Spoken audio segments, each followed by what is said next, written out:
Hello, all my dear students of CA Final Full English. I hope you all are doing good. I hope your studies are going on great for your upcoming exams of May 26, September 26, and Jan 2027 attempt.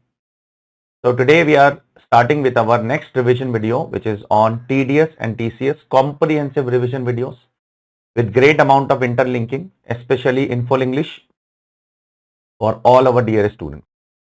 For Hindi, we have already uploaded. So now we are also uploading for English separately, so that our students mainly from South India can get the advantage of this. So let us start without wasting any further time, the discussion on TDS and TCS. The very first thing that you have to keep it in mind with respect to TDS deduction. First we will talk about TDS, and then later on we will talk about the TCS implications also. I will try to cover each and every aspect that I have explained you in detail in class in the form of a revision over here, so that in a short span of time you can revise this big topic, which is very important for examination in CA final. So let us start with the discussion of TDS first. While deducting the TDS, you need to be very careful that you do not deduct TDS on GST portion if two conditions are fulfilled. If two conditions are fulfilled, you should never deduct TDS on GST portion. Which two conditions are? First, if the payee is a resident, and second, in the invoice it is separately mentioned GST. So if two conditions are fulfilled, if the payee is resident and if in the invoice GST is mentioned separately, you don't have to deduct TDS on GST portion. Okay, I hope it is clear to all of you. This is the first small issue which I had to start the discussion with. Now let's go ahead with the next issue. That is section 206AA. What is 206AA? 206AA says that you have to take a PAN from the payee. I am the payer, I am going to make the payment to you. You are a payee, you are going to receive the payment. So the payee has to give PAN to the payer. If the payee does not give PAN to the payer, then the payer is liable to deduct TDS at higher rate. How much higher? That is mentioned in section 206AA. But how much higher, sir? Let's see. At the rate specified in the relevant provision of this act. What do you mean by this? It means the rate specified in different sections. Like in 193, 194, 194A, 194C, 194H, 194I, 194J. These are the relevant rates mentioned in different sections. Second, compare that with rates in force. Sir, what is rates in force? Rates in force generally means the rate which is mentioned in Finance Act. And third rate is 20%, whichever is higher. So your actual rate or 20%, whichever is higher, you have to deduct TDS as per that. When? If the payee does not give the PAN card. But in two sections, the maximum rate will be only 5%. In two sections, the maximum rate will not exceed 5%, which are two cases. That is 194O in case of e-commerce operator and 194Q where you buy goods of more than 50 lakh rupees. So in these two cases, the maximum rate will not be 20%, it will be only 5%. I hope it is clear to all of you. Now, there is a small circular issued by CBDT in 2024. We all know that the PAN of the payee has to be linked with Aadhaar. If the PAN of the payee is not linked with Aadhaar, then the PAN becomes inoperative. And if it becomes inoperative, this section gets attracted. But a temporary relaxation was given in 2024 to few people. Who are those fortunate people? If the transaction is done till 31st March 2024 and the payee is not able to link PAN and Aadhaar by 31st May 2024 because he is dead. See, the transaction should happen till 31st March 2024 and the payee is not able to link the PAN and Aadhaar till 31st May 2024 because he is died. He is expired. In that case, there is no liability on the deductor or the collector to deduct tax or collect tax at a higher rate. So if the transaction is done till March 24 and if the payee deductee has expired till 31st May 2025 without linking PAN and Aadhaar, in that case the payer will not be liable to deduct or collect TCS or TDS at higher rate. I hope it is clear to all of you. Next, there are some cases in which the PAN of the payee is not required. Who are those fortunate people? Relaxation number 1.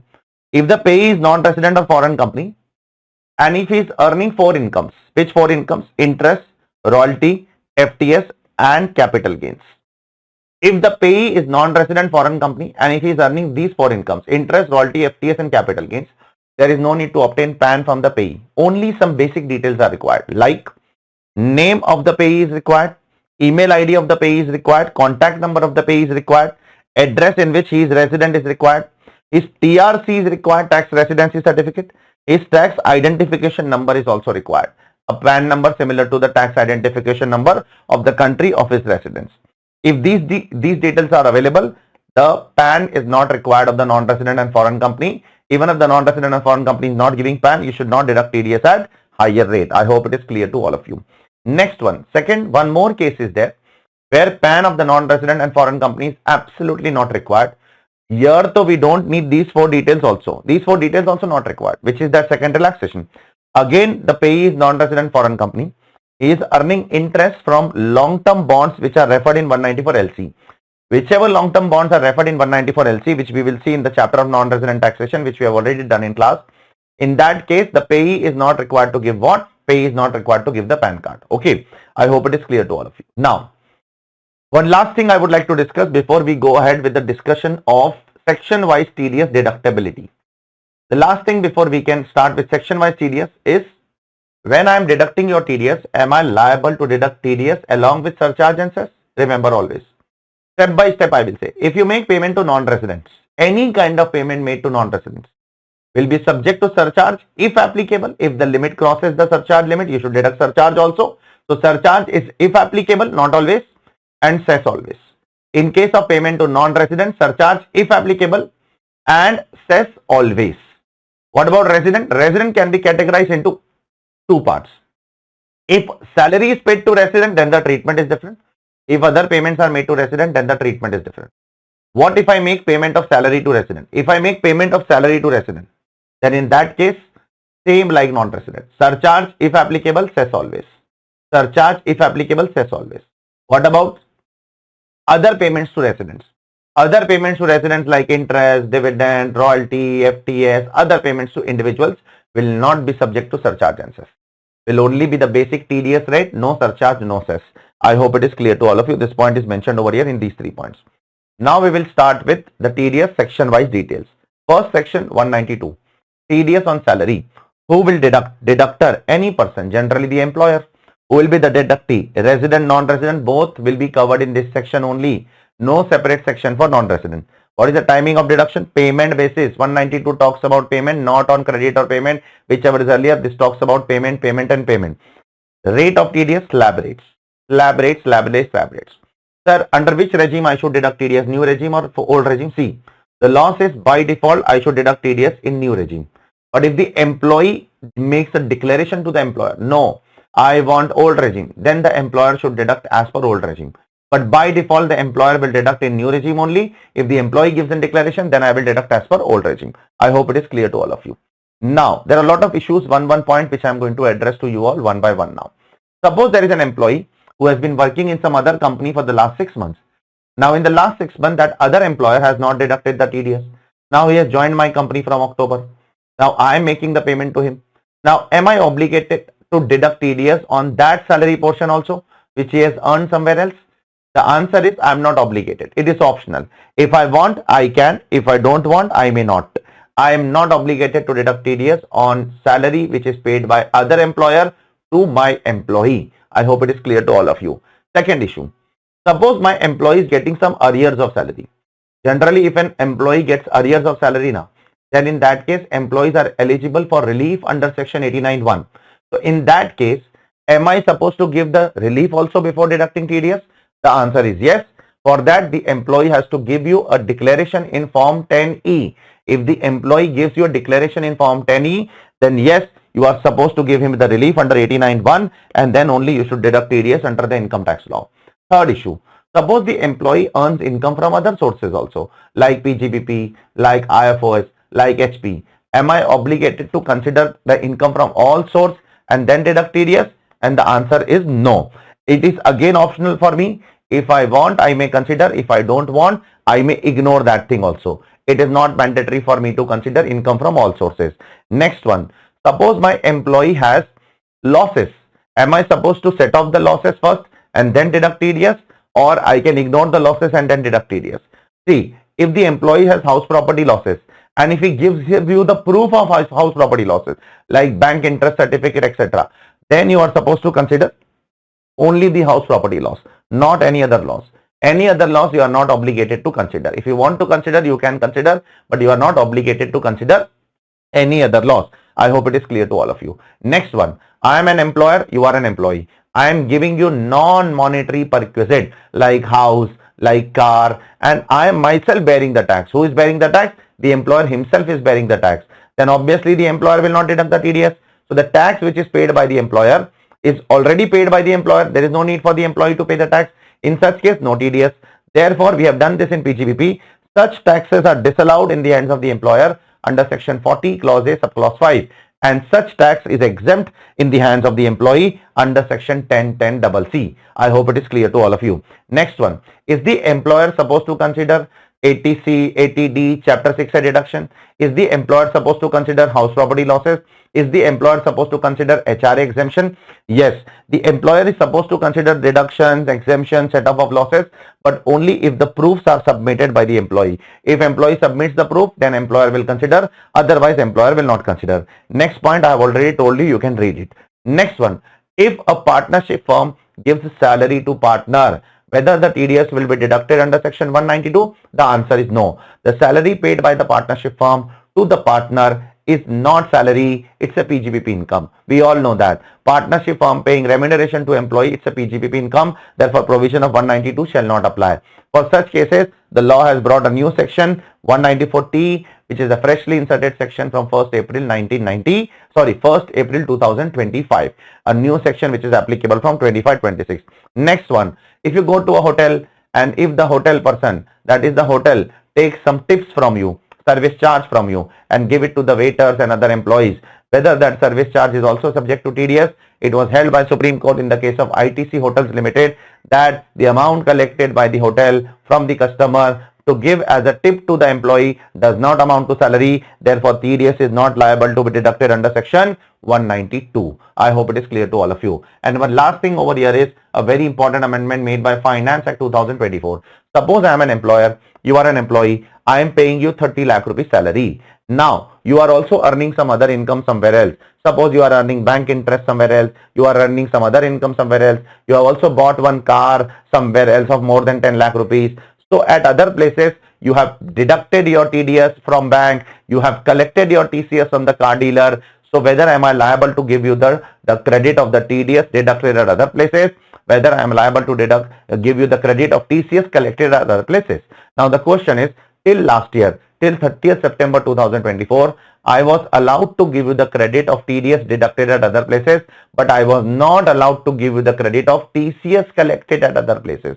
Only TDS credit I was allowed to give, TCS credit I was not allowed to give. So now the question is, can I give you the TCS credit also? The law has been amended from 1st October 2024. So from 1st October 2024, if you have earned some interest somewhere else on which bank has deducted TDS, that credit you will get, obviously, that you used to get earlier also. But now if you have bought a car somewhere else or any other transaction which you have done somewhere else on which TCS is collected, the employer is liable to give you the credit of TCS also. But the law has been made with a condition that the TDS under 192 should be higher of the following two options.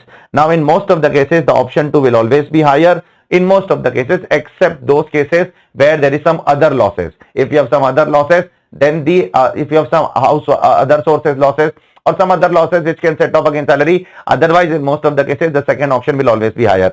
But the TDS, again I'm come back to the discussion, the TDS should be higher of the following 2 points. Which 2 points? Option 1, you should compute tax on salary income minus house property loss if you are following what? Old regime. In new regime, house property loss cannot be set off against salary income. It is not allowed. Minus. So it means tax on salary minus house property loss if you are following old regime. If you are following new regime, then directly tax on salary minus any TDS or TCS reported by other person. So whatever TDS is deducted by bank or whatever TCS is collected by car dealer, you should reduce that. This will be your option number 1. Option number 2, tax on salary minus house property. Till here everything is same. What is different? Now it is changing. Plus any other personal income declared by employee. So if you are earning some bank interest, etc., now you should add that also over here. Then again the same thing, minus TDS and TCS reported by employee. So unless this personal income is a loss, this cannot be lower than this. Most of the cases option 2 will be lower or option 2 will be higher. Therefore, option 2 will be the only answer in the examination unless there is other losses. Okay. Otherwise, option 2 will always be higher. So you should deduct TDS as per option 2 only, because even if you do whichever is higher, option 2 will always come higher. I hope it is clear to all of you. Now, let's go ahead with the next section. This was our first section, a big section, 192. Now there are one or two small sections, then again some big sections will come. 192A, TDS on PF, Provident Fund, 192A. Now, we all know that Provident funds in some cases are exempt, Provident fund in some cases are taxable. So, TDS is only applicable if Provident fund is taxable. If Provident fund is exempt, there is no need to deduct any TDS. So, when it is taxable, sir? It is taxable if you withdraw the money within 5 years. If you withdraw the money within 5 years, it is taxable, or else it is exempt. Therefore, you should deduct TDS only if it is taxable. If it is exempt, if you are withdrawing after 5 years, there is no need to deduct what? TDS. I hope it is clear to all of you. Therefore, who will deduct TDS? Trustees of the Employees Provident Fund will deduct TDS. Whose TDS will be deducted? Resident, non-resident, everybody is covered here only. Timing of deduction, just like the previous section, on payment basis, not on payment or credit, whichever is earlier. What is the rate? The rate is 10%. What is the threshold? Where the payment is less than 50,000, no need to deduct TDS. What about if the payment is exactly 50,000? If the payment is exactly 50,000, you have to deduct the TDS because the threshold is less than 50,000. If it is exactly 50,000, you have to deduct the TDS in the examination. Be careful. Okay. So this is our first section. Next is section 193. TDS on interest on security. All interests are categorized into two sections. 193 is for TDS on interest on security and 194A is TDS on interest other than security. First, we will talk about interest on security. Interest on security, who will deduct? Any person. Sir, what kind of security? Bond, debentures. If you are purchasing, then the company will deduct TDS on bonds and debenture interest. Okay. Whose TDS will be deducted, sir? TDS will be deducted of resident. Non-residents are not covered over here. They might be covered in some other section or section 195. What is the timing of TDS, sir? It is credit or payment, whichever is earlier. What is the rate, sir? The rate is 10%. So these are the four basic things which you will get in every question, which you have to remember. Now, coming to one important amendment. Till last year, in this section, there was no threshold. But this year, they have put a threshold of 10,000 rupees. That is, TDS has to be deducted only if the limit crosses the amount of 10,000 in the entire financial year. Remember, always, the moment the amount crosses the limit, the TDS is deducted on the entire amount, except two sections where TDS is not deducted on entire amount, that is 194N and 194Q. These are the two sections where TDS is always deducted on excess amount. Apart from these two sections, all other sections, TDS will always be deducted on the entire amount. If it crosses 50,000 in the previous section, suppose it becomes 60,000, on entire 60,000 you should deduct 10%. If it crosses 10,000, suppose it becomes 12,000, on entire 12,000 you should deduct 10%. I hope it is clear to all of you. Now there are some cases where there is no need to deduct TDS. First, if there is a central government security or state government security, no TDS is required, but with two exceptions. If you buy two central government security, you have to deduct the TDS. It means the government will deduct the TDS. One is Government of India 7.75% saving taxable bonds, and second is floating rate saving bond 2020 or any other security which the central government may notify, which they have not notified as of now. Again, there is a threshold of 10,000 rupees. So by default, central government and state government securities are not subject to TDS. But if it is these two security, Government of India 7.75% saving taxable bond or floating rate saving bond 2020, then they will also deduct TDS in excess of 10,000 rupees if it cross 10,000 rupees on the entire amount. Okay. Next, if you pay interest to LIC or GIC or any other insurer, no TDS. Next one is a redundant limit now, because earlier there was no limit in the section. So this limit was useful now because there is a basic limit of 10,000 rupees. So this point number 3 has become redundant in today's time. Still, I will say, if you buy a debenture of a public limited company and if you are individual HUF and if the payment of interest is made by a account paycheck, and if it is up to 10,000 rupees, there is no need for any TDS. Now this 10,000 rupees is the basic threshold for all the cases. So now this threshold, special threshold is of no use. This special threshold and the general thresholds are matching now. So this point is of no use now. Okay. Next one, National Development Bond if you buy, then there is no TDS. NSC, National Savings Certificate if you buy, then there is no TDS. Next, 54EC2 bonds if you buy, Power Finance Corporation bond or Indian Railway Finance Corporation Limited bonds. These two bonds if you buy, which are mentioned in capital gain exemption under 54EC, there is no TDS. In all, there are 6 bonds which are mentioned in capital gains exemption. All are not covered in exemption. It means if the bonds are remaining 4 bonds and if you are paid interest on that, the TDS will be applicable. The TDS is exempted only in these two bonds, not on all the 6 bonds. Be very careful. Then there are some hopeless, very old gold bonds which are there. Then on that gold bond also there is no TDS. And last but not least, interest on any security paid by special purpose vehicle to business trust. If a SPV is paying some interest to business trust, then on that particular interest also TDS is not applicable. I hope it is clear to all of you. Now let's move on to the 4th section. Before we move on to the 4th section, there is a long list of sections that I would like to tell you all. There is a 9-section list. 194A, TDS on interest other than security. 194C, contract. 194H, commission. 194I, rent. 194J, professional fees, etc. 194R, benefit and perquisite given in case of business and profession. 194S, purchase of virtual digital assets. 206C1 and 1F are TCS section. In these 9 sections, there is a great relaxation for small individual and HUF. That in these 9 sections, small individual and HUF will not deduct TDS unless the last year business turnover is more than 1 crore rupees, or if the last year profession gross receipt is more than 50 lakhs. So if the individual HUF's last year turnover is not exceeding 1 crore or profession gross receipt is not exceeding 50 lakhs, they are not liable to deduct TDS or collect TCS in these 9 sections. So for individual and HUF in these 9 sections, first you have to check this last year limit. Unless last year limit is given, TDS will not be applicable to them. Unless last year limit exceeds the limit of 1 crore or 50 lakh, TDS and TCS is not applicable for these small assessees. I hope it is clear to all of you. And the first section is 194A. TDS on interest other than security. Here, deductor is any person. Whenever I will write refer note, I will be talking about this note only. Small individual HUFs are excluded from this section. Who is the deductee? Resident.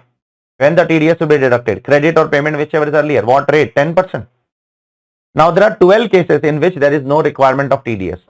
12 exceptional cases in which there is no need to deduct any TDS. First case, if the interest is paid by bank or cooperative bank or post office, and if the interest is up to 50,000, no TDS in the entire financial year.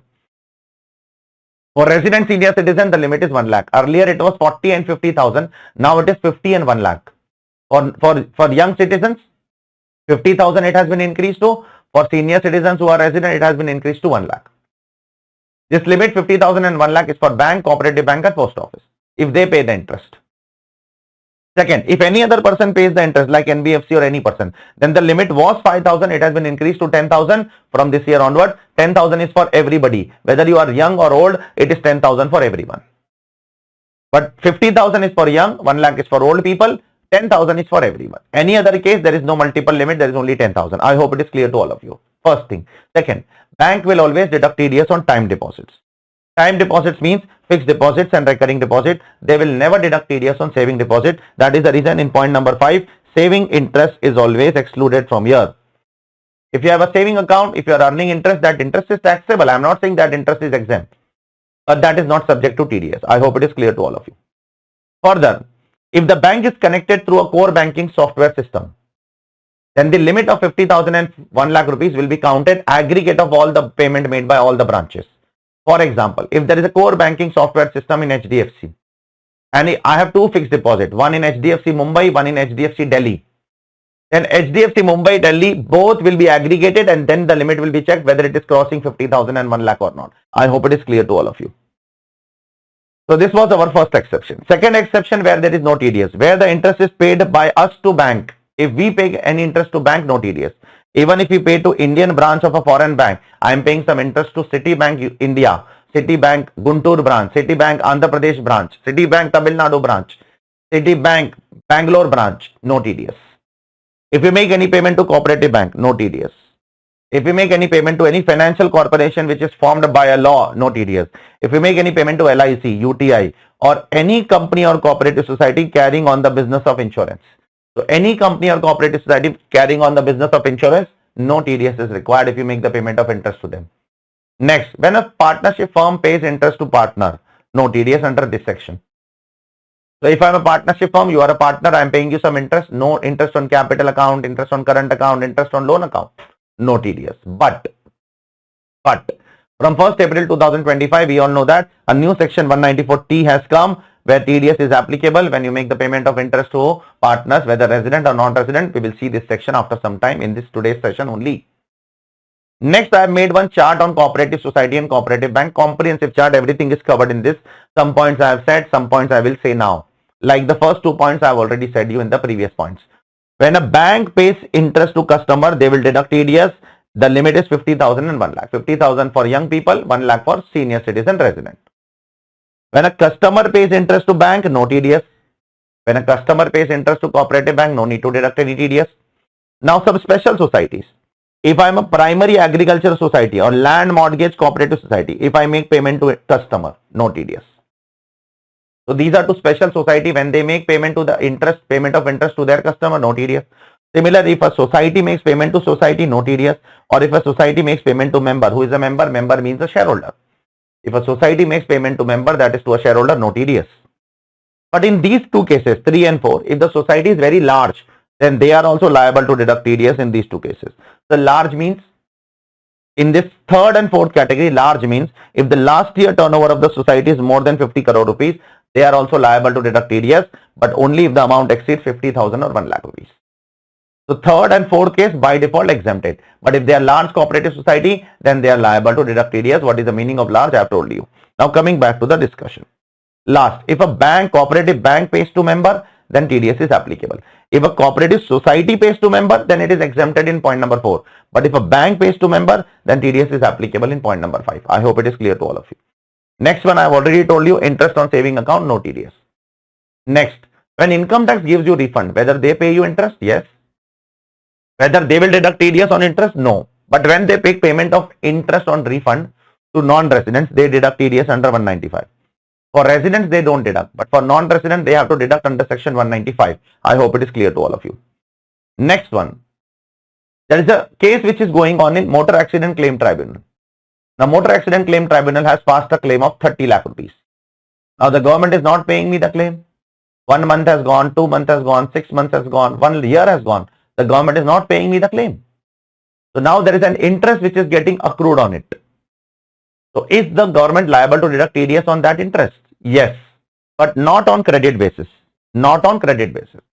On that interest on compensation declared by Motor Accident Claim Tribunal, the interest will be subject to deduction of TDS on payment basis, not on credit basis. First thing. Second, here the threshold is 50,000 rupees, not 10,000. Generally, in any other case, the threshold is 10,000. But in this case, the threshold is 50,000. So there are two relaxations. Relaxation number 1, the TDS on interest on compensation declared by Motor Accident Claim Tribunal will be deducted on payment basis, not on credit basis. Secondly, it will be deducted if the amount exceeds 50,000 in a financial year. I hope it is clear. Next one, zero coupon bond. I bought a zero coupon bond for 50 rupees. After 5 years, I am getting 100 rupees. So that extra 50 which I am getting is interest only. But no TDS is applicable on that zero coupon bond. I hope it is clear. Next, any interest paid by SPV to business trust is not subject to TDS. So business trust has given loan to SPV. Now SPV is paying interest to business trust. It is exempt in the hands of business trust. We all know that. So that interest is also not subject to TDS. Next one is a very specific case. It's a CBDT notification.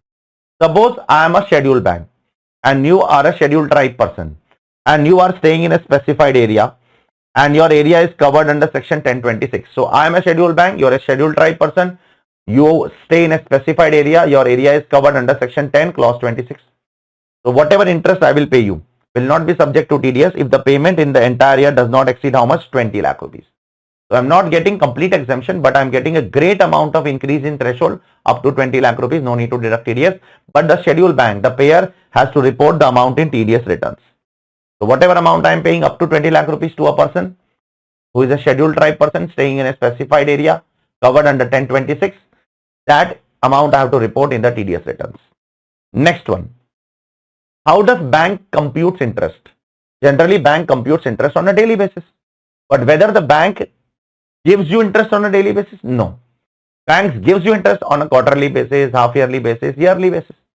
So when TDS will be deducted? Whether TDS should be deducted on a daily basis or TDS should be deducted when the bank credits the amount to your bank account. So here also CBDT has clarified that even though the computation of interest is done on a daily basis, but the payment to the customer is not done on a daily basis. So payment is done generally in an interval of quarterly, half yearly or annually. So whenever the payment will be done to the customer, at that time the TDS is applicable. not on a daily basis when the bank computes the interest. I hope it is clear. Next one, no TDS on Mahila Samman Saving Certificate 2023. So if any woman has bought, Mahila means woman, Samman means respect, certificate means certificate. So if any woman has bought some government certificate on which the government is paying you interest, that interest will not be subject to TDS. And last thing in this section is UCO Bank versus Deputy Commissioner of Income Tax. Now what has happened in this case? Generally what happens when you file a case in the court, you have to give some amount as a deposit to the court registrar, to the judge. Okay. Now what does the court registrar does with that money? They put that money in the bank in the form of fixed deposit. And now the bank will pay interest to the court. So whether the bank will deduct TDS of the court. So the Delhi High Court has said that no. Here the money does not belong to court. The money ultimately belongs to the depositor, the person who has filed the case. Therefore, when the interest is paid to the court, in that case, no TDS is required by the bank when the payment is made to the registrar of the High Court. I hope it is clear to all of you. Next section, 194B. 194B is for lottery, crossword, KBC, etc. 194BB is for winning from horse race. 194BB is for that. Let's talk about 194B first. Who will deduct TDS? Any person. Whose TDS will be deducted? Any person, resident, non-resident, everybody is covered here. When TDS is applicable on payment basis. What is the rate of TDS? The rate of TDS over here is 30% flat. Now, there is an amendment which is made in both 194BB and 194B. All these points which I have said you are all same for 194B and BB. It's same section only. Okay, just they have kept it into different sections. Okay, to give separate threshold for lottery, etc. separate 10,000. And for horse race, there is a separate 10,000 threshold given by the law. Now, they have made an amendment, important amendment. The amendment is, earlier, the threshold of 10,000 was for aggregate of all payment made in a financial year. But now, for every single transaction, there is a separate threshold. Suppose I won 2 lottery, one of 7,000 rupees, one of 8,000 rupees. And aggregate is 15,000. Aggregate will not be checked to deduct TDS. Single transaction will be checked to deduct TDS. So first single transaction is 7,000, no TDS. Second single transaction is 8,000, no TDS. This limit of 10,000 is separate for horse race and it is separate for crossword, puzzle, etc., lottery, etc. I hope it is clear. Next one. What if somebody wins, winning in kind? Suppose you have won a car and I am supposed to give you the car. Now how will I deduct TDS in case of car? In case of car, how will I deduct the TDS? It is not possible for me to deduct TDS in case of car. What will I deduct? So in that case, your obligation is only to ensure that the other person, that is the winner, pays the tax and show you the proof. You have to only ensure that the tax has been paid in respect of that winning. Only then release the winning. Otherwise, don't release the winning. You will be called as assassin default in that case. So if you release the winning without ensuring the other person has won or not, other person has paid the tax or not, then you will be under the scanner of the income tax department. Don't do that. You have to ensure that the winner has paid the tax. He should show you the proof, challan, etc., whatever it is, and then only you should release the winning in the favor of the winner. I hope it is clear to all of you. So let's go ahead with the next section. Next section, that is 194BA. I don't know how important this section is now. This is TDS on online games. Now, because the online games in practical life has been banned by the government of India from September 2025 onwards. So I don't know what is the importance of this in examination, but anyways, it was applicable in the initial 4-5 months. So it may be important for exam. Academically, they can ask you the question. Now let's talk about online games. Let's talk about that. You have opened one Dream 11 account. Dream 11 account for playing some IPL games, etc. Indian Premier League games, etc. where you have put some money. Now you are playing the games by selecting a team and trying to win some money out of it. Let's try to take an example like this. So for that 194BA is applicable, which is applicable from 1st April 2023. Who will deduct TDS? Any person. Who is this any person? Dream 11. Whose TDS will be deducted? Any person. Resident, non-resident, all are covered here. What is the rate of TDS? Rate of TDS is 30%. Now, how this is different from the previous section? In this section, there is no threshold. In the previous section, there is a threshold of 10,000 rupees. We all know that. The second difference is the timing of deduction. In this section, in the previous section, the TDS was deductible on payment basis. But here, the TDS is deductible on withdrawal from Dream 11 account or on the closing balance at the year end at both the time. So whenever you withdraw the winning, at that time also TDS is applicable, and TDS is also applicable on the closing balance on 31st March. Now, how to compute the winning? For that, the government has made one special section under 115 BBJ. See, 115 BBJ will tell you the winning computation, and 194 BA will tell you the TDS implication. 115 BBJ will tell you how much amount you have won in the entire year, and 115 BBJ, 194 BA will tell you when TDS should be deducted, on how much amount should be deducted, at what rate TDS should be deducted. That is said by 194 BA. So now let's talk about the winning. Very simple. Whatever amount you have withdrawn from the user account plus whatever is your closing balance, add both of them, A plus D, minus whatever was your opening balance at the beginning of the financial year on 1st April, plus whatever amount you have deposited during the financial year, that is termed as non-taxable deposit. So it is very simple. Whatever you have withdrawn plus whatever you have closing balance, add both of them, from that reduce opening balance and reduce non-taxable deposit. The difference will be considered as your winning. That is the amount on which you are supposed to pay tax at the end of the financial year. Now, how TDS will be deducted? Always remember, TDS will be deducted on net winning, not on every withdrawal. Let me give you a very simple example. Suppose you deposited 10,000 rupees in the Dream 11 account. Now you have not won anything, so you are withdrawing your own money. So should you be subject to tax? The answer is no. There has to be some winning in your withdrawal. Just because I have deposited 10,000 in Dream 11 account, now I am withdrawing 10,000 rupees from Dream 11 account. That does not mean I have won. There has to be some excess now, which I should withdraw over and above what I have deposited. That is called as winning. So when you withdraw for the first time, on how much amount the department will tell you to deduct the TDS. On how much amount Dream 11 will deduct your TDS. Whatever is the amount withdrawn from the user account, that will be compared with B plus C. What is B? Whatever is the amount you have deposited in the Dream 11 account plus whatever is your opening balance account. If A is greater than B plus C, then the difference is your winning, and then that winning TDS will be applicable. If A is lower than B plus C, there is no need to what? Deduct any TDS on that withdrawal. I hope it is clear to all of you. This is for first withdrawal. What about if I withdraw for the second time? The formula changes little bit. A is again amount withdrawn, B plus C plus E.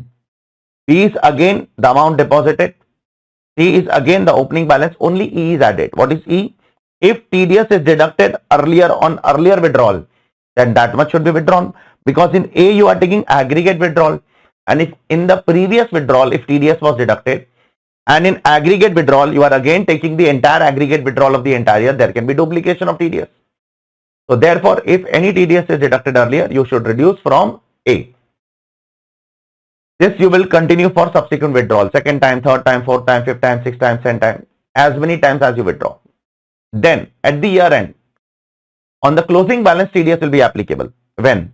Again A plus D. What is A? A is the aggregate withdrawal made during the year, plus D. D is the closing balance now, minus B is your what you have deposited during the financial year from your bank account to Dream 11 account.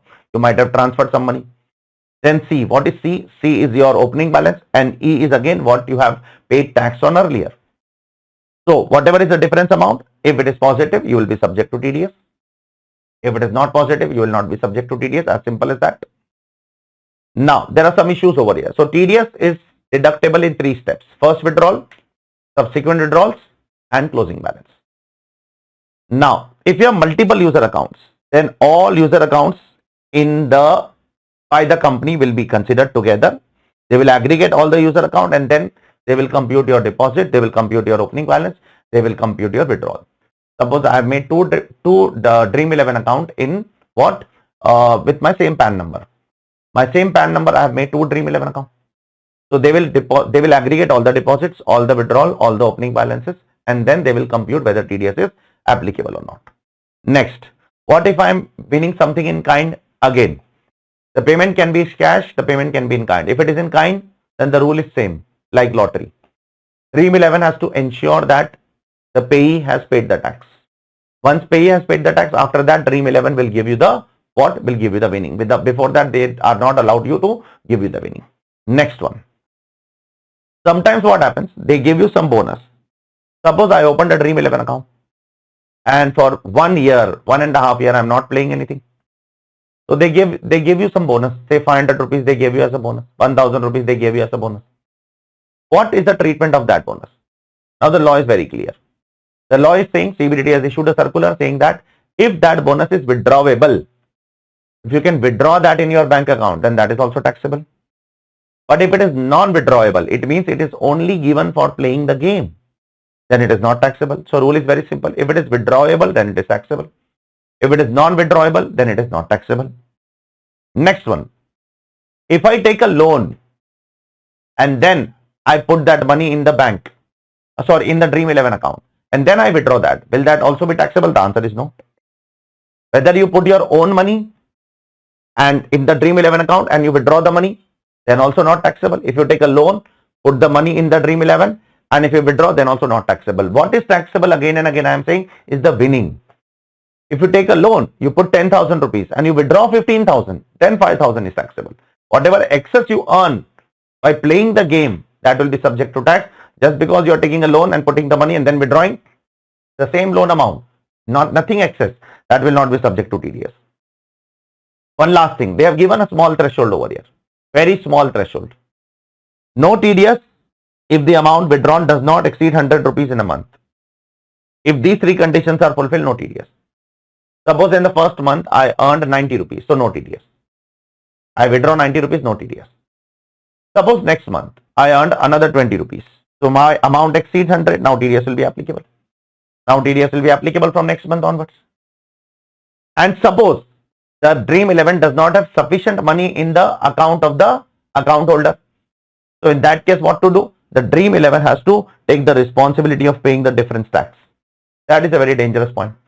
If the Dream 11 does not have sufficient balance in the account holder, because suppose first month you have earned 90, no TDS, he has withdrawn entire amount. Next year he has earned 20. Next month he has earned 20. So now the amount has become 110. I have given you the same example. So next month, the 110 is not 130% of 110 comes to 33 rupees. But the amount withdrawn is only, amount available to withdraw is only 20. How will they deduct the TDS? 33 rupees from 20 rupees. In that case, the TDS will be only how much? The TDS will be 20, which will be deducted from the Dream 11 account holder, and 13 rupees has to be borne by the, what? Has to be borne by the Dream 11 only. That is what they want to say. Check it please. So now let's go ahead with the next section, which is very important for exam. Even in practical life, it is very important. 194C, TDS on payment to contractor, and always remember it also covers subcontractor. Contractor and subcontractors both are covered in this section. Now let's talk about some basic things first. Who will deduct the TDS? Any person. Refer note means what?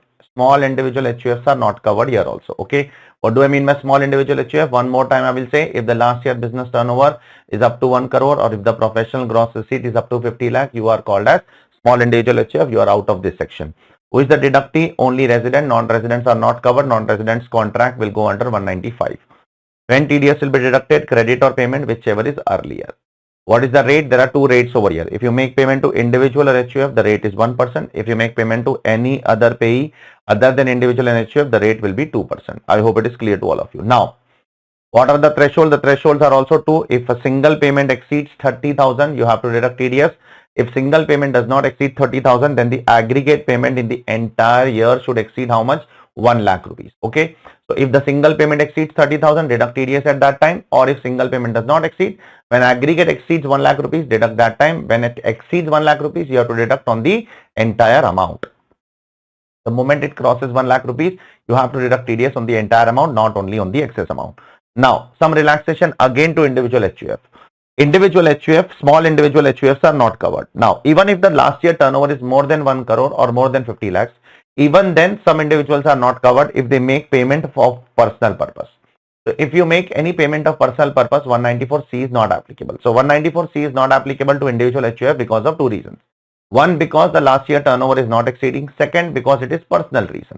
So these two reasons 194C will not apply. In that case, 194M may apply. I am interlinking right now only. Whenever 194M will come, I will say in detail. Now, one thing you need to remember that in 194C, only work contracts are covered.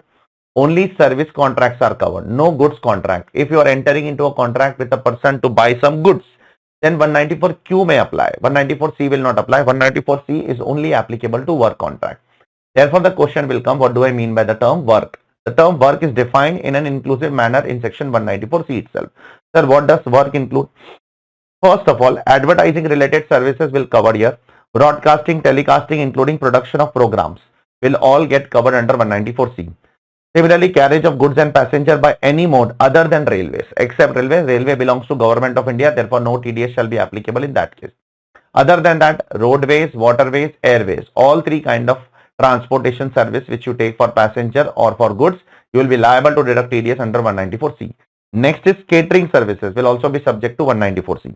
Now these first 3 points are very specific point, okay, very specific to 3 specific activities. Now the fourth point is a very general point.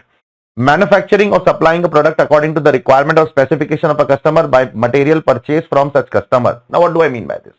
I've given you example in the class. Try to recall that example. Suppose I want to stitch a shirt. So I am going to a tailor. The tailor asked me, where is the material? I said, you have to purchase material from me only. So I supplied the material to tailor. Or if my associated entity supply material, associate means anybody who is covered under PGBP in section 40 subsection 2. That is the related party section. So if I go to the tailor and tell the tailor that please stitch a shirt for me. And if the tailor says who will give the material, I said you have to purchase the material from me or from my associate enterprise. In these two cases, always remember, in these two cases, it will always be said that TDS is applicable because in that case, the other person, the tailor is providing me service. Now the question is on how much amount TDS will be applicable. That depends upon whether the tailor gives me a consolidated invoice or he gives me a breakup in the invoice. If he gives me breakup in the invoice, I will deduct TDS only on the stitching charges.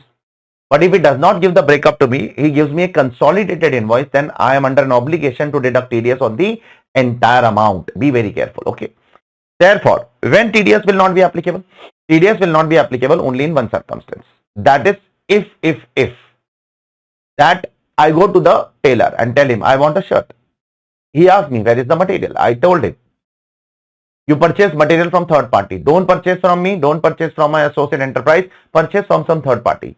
If the tailor does this, that he purchased material from some other person other than the customer or other than the related party of the customer, in that case TDS is not applicable. It's a pure sale of goods. Therefore TDS under 194C will not be applicable. One more case, TDS under 194C will not be applicable for any sum referred in 194J. If I am entering into a contract with some person, which is professional contract, which is already covered in 194J. So on that particular case, 194C will not be applicable. Professional contracts, etc. Any item which is covered in 194J will be subject to 194J. 194C will not be applicable to them. I hope it is clear to all of you. Next issue of 194C is with respect to goods carriage people. Suppose there is a goods carriage person who does not own more than 10 goods carriage at any time during the previous year. He gives a declaration about that to me and he gives a PAN card to me. If these three conditions are fulfilled, as per 194C subsection 6, I should not deduct TDS. I have interlinked this with 44AE section also earlier, if you remember, in PGBP chapter. So what are the three conditions that the truck owner, that is a goods carriage person, has to fulfill? He should not own more than 10 goods carriage. Second, he should give a declaration that he does not own more than 10 goods carriage at any time during the previous year. Third, he should give a PAN card. If these three conditions are fulfilled, I should not deduct the TDS. So for example, in the month of April, the truck owner has 8 trucks. So I made a payment of 70,000 rupees to him, no TDS. Now suppose next month, his number of trucks increases to 11 because he bought 3 more trucks. Am I supposed to go back and deduct TDS? The law says no. You are not supposed to go back and deduct TDS. Whatever has happened has happened. Leave it now. Suppose in future, if I make another 20,000 payment to him, am I liable to deduct TDS? No. Because single payment does not exceed 20,000 rupees. Suppose another 20,000 payment I made, 70 first, then 20, then 20, total 1,10,000. Now, am I liable to deduct TDS? The answer is yes. The question is, while computing the 1 lakh limit, should I take that 70,000 also when the number of trucks were less than 10? The answer is yes. While computing the limit of aggregate limit of 1 lakh, you should consider those trucks also, those amount also which you have paid when the number of trucks were less than 10. So now you have to take that 70,000 also when the number of trucks were only 8. You have to take the 20,000 also and now another 20,000 also, total 1,10,000. You have to deduct TDS at the rate of 1% or 2% as the case may be. Now suppose in future in the same year, again the number of trucks fall down to 8 or 6 or it is less than 10. then am I liable to deduct TDS? The answer is yes. Now you are not supposed to see any threshold, nothing, because the relaxation is only available if the truck owner does not own more than 10 trucks at any time during the previous year. Now already he had more than 10 trucks earlier for few months. So now this relaxation for this year will not continue. I hope it is clear to all of you. This is what this provision is all about. Next is again a CBDT circular. Let's take another example. I'll give you every example which I have taught you in the class so that you can relate with the class, that whatever we have done in class, we are exactly doing in the same manner. Obviously, all these things we have done in class in great detail. We are trying to recap here so that on the day of examination it becomes easy, and during the study leave it becomes easy for you to recall the subject. Now, the next issue is, suppose I am a gas owner, LPG gas owner, that is a LPG gas owner for cooking gas, and you are a hotel businessman. You are a hotelier. You have a restaurant. So I supply gas to you regularly. Now, at the end of the financial year, I raise an invoice on you. The cost of gas 1 crore, the cost of transportation of gas 1 lakh rupees. So you are making me payment of 1 crore for gas and 1 lakh for transportation of gas. So are you supposed to deduct TDS under 194C on the transportation charges? The answer is no. The CBDT has said that here the objective of the hotel person is not to take transportation service. The objective is to purchase gas. The transportation service is only ancillary or incidental in nature. It is not the main service. Therefore, transportation services will not be subject to what? Will not be subject to TDS over here. But take another example. I am a gas owner and there is a third party transporter. I am telling that transporter to supply gas to every person's house. There are 100 persons house. I have given him the contacts. I have given him the address, and he is supposed to supply the gas in 100 persons house. Therefore, in that case, am I supposed to deduct TDS? The answer is yes.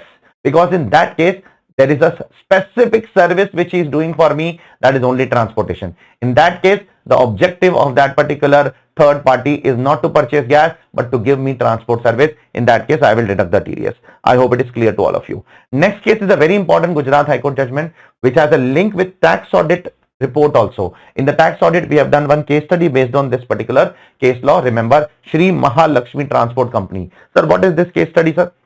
Let me tell you. The assessee is engaged in transportation of building material. Assessee is engaged in some construction business.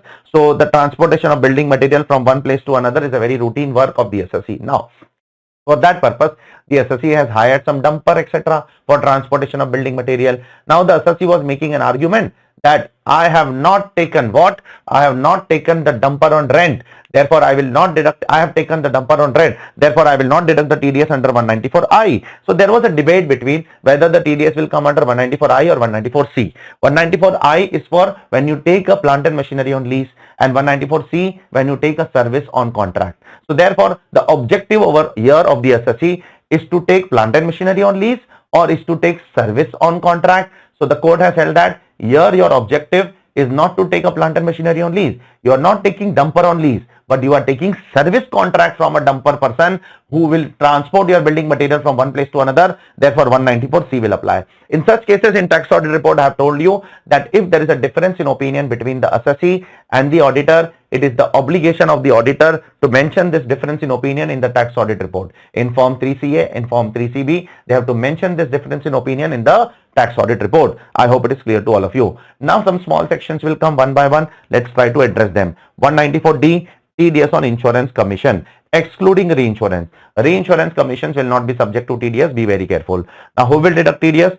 Any person. Any person means generally insurance companies. Whose TDS will be deducted? Resident. Who is resident? It is the insurance agent. When TDS will be deducted? Credit or payment, whichever is earlier. How much rate? Generally it is 2%. But if the agent is a domestic company, then it is 10%.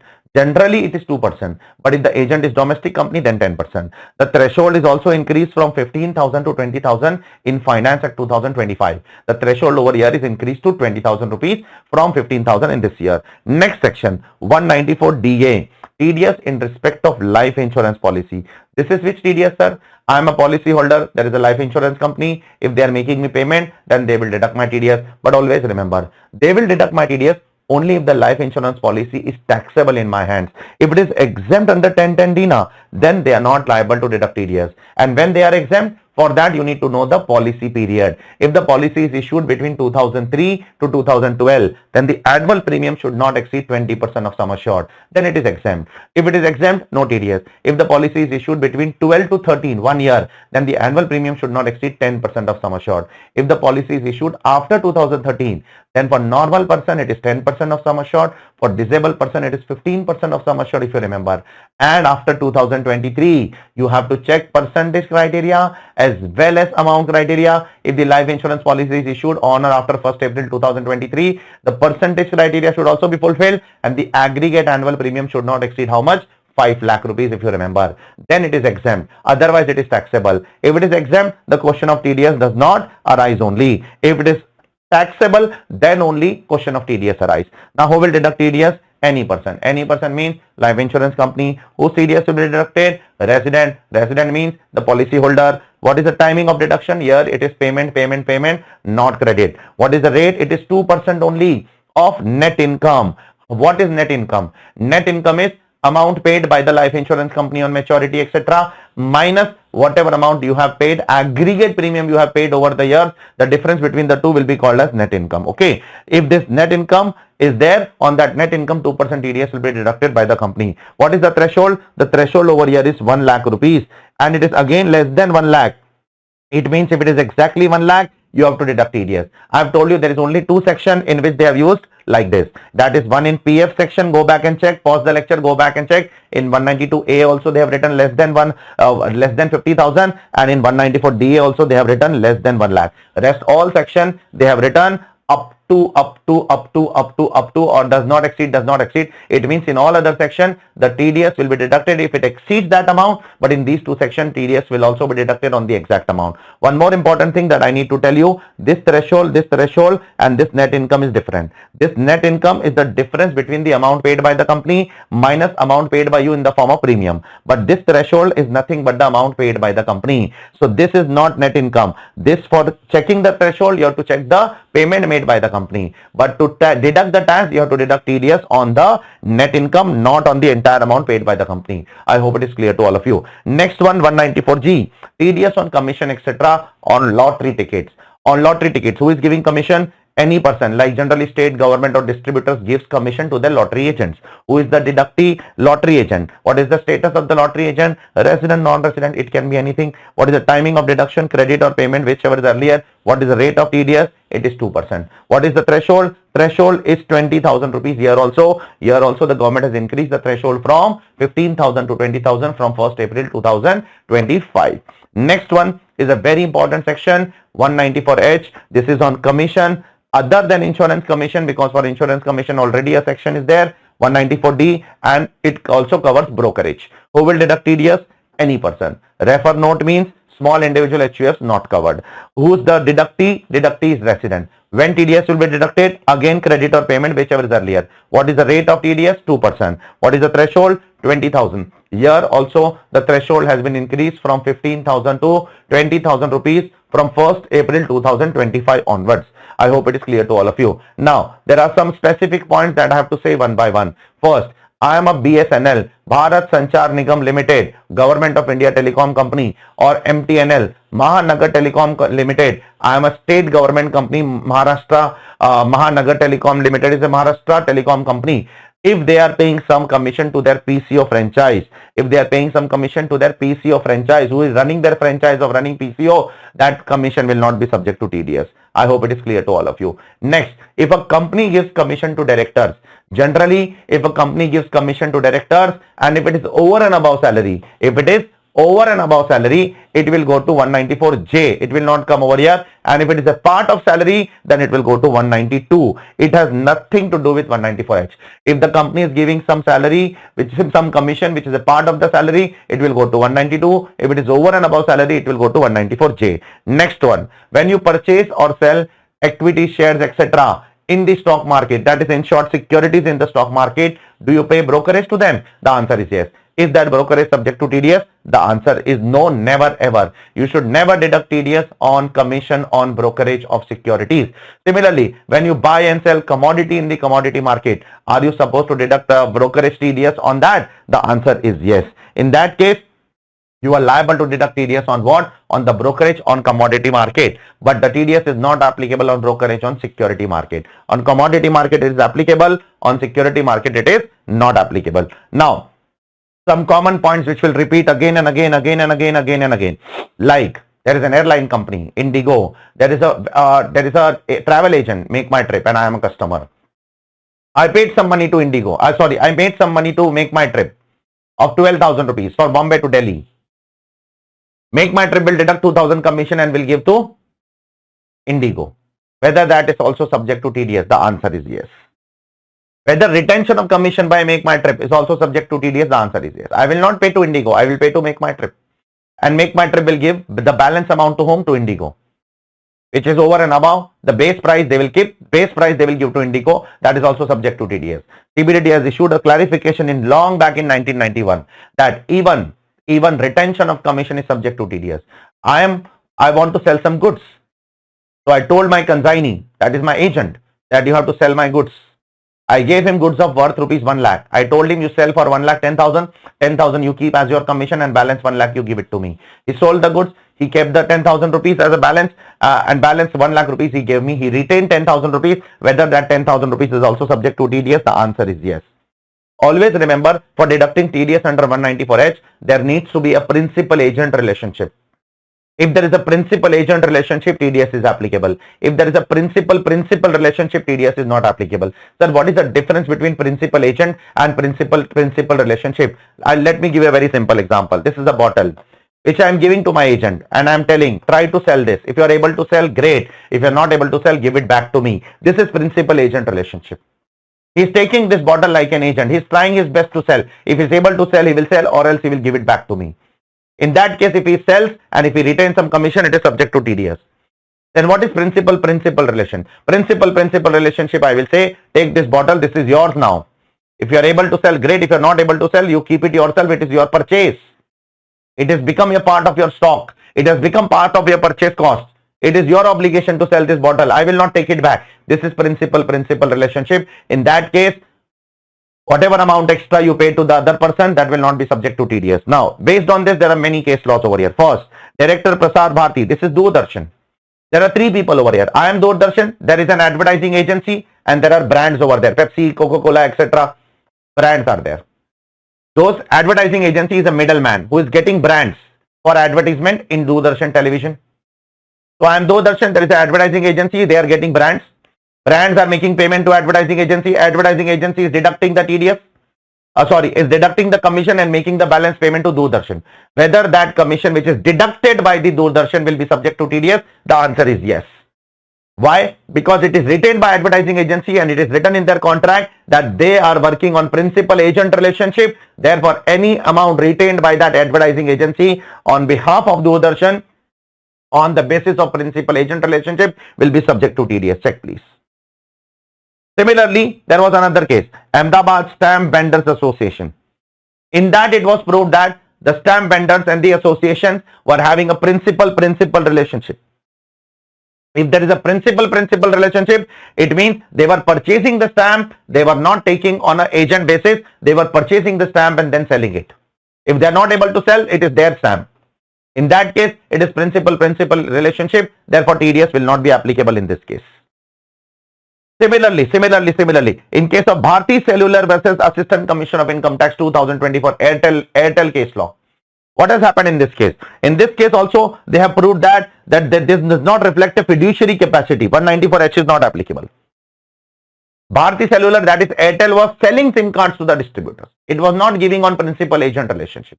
It was selling SIM cards to the agent and telling them, if you are able to sell, great. If you are not able to sell, it is your headache, not my headache. So there is no fiduciary capacity. Fiduciary means agent capacity. I am selling you on a purchase and sale basis. Therefore, this is also subject to what? Principal-principal relationship. It will also not be subject to TDS.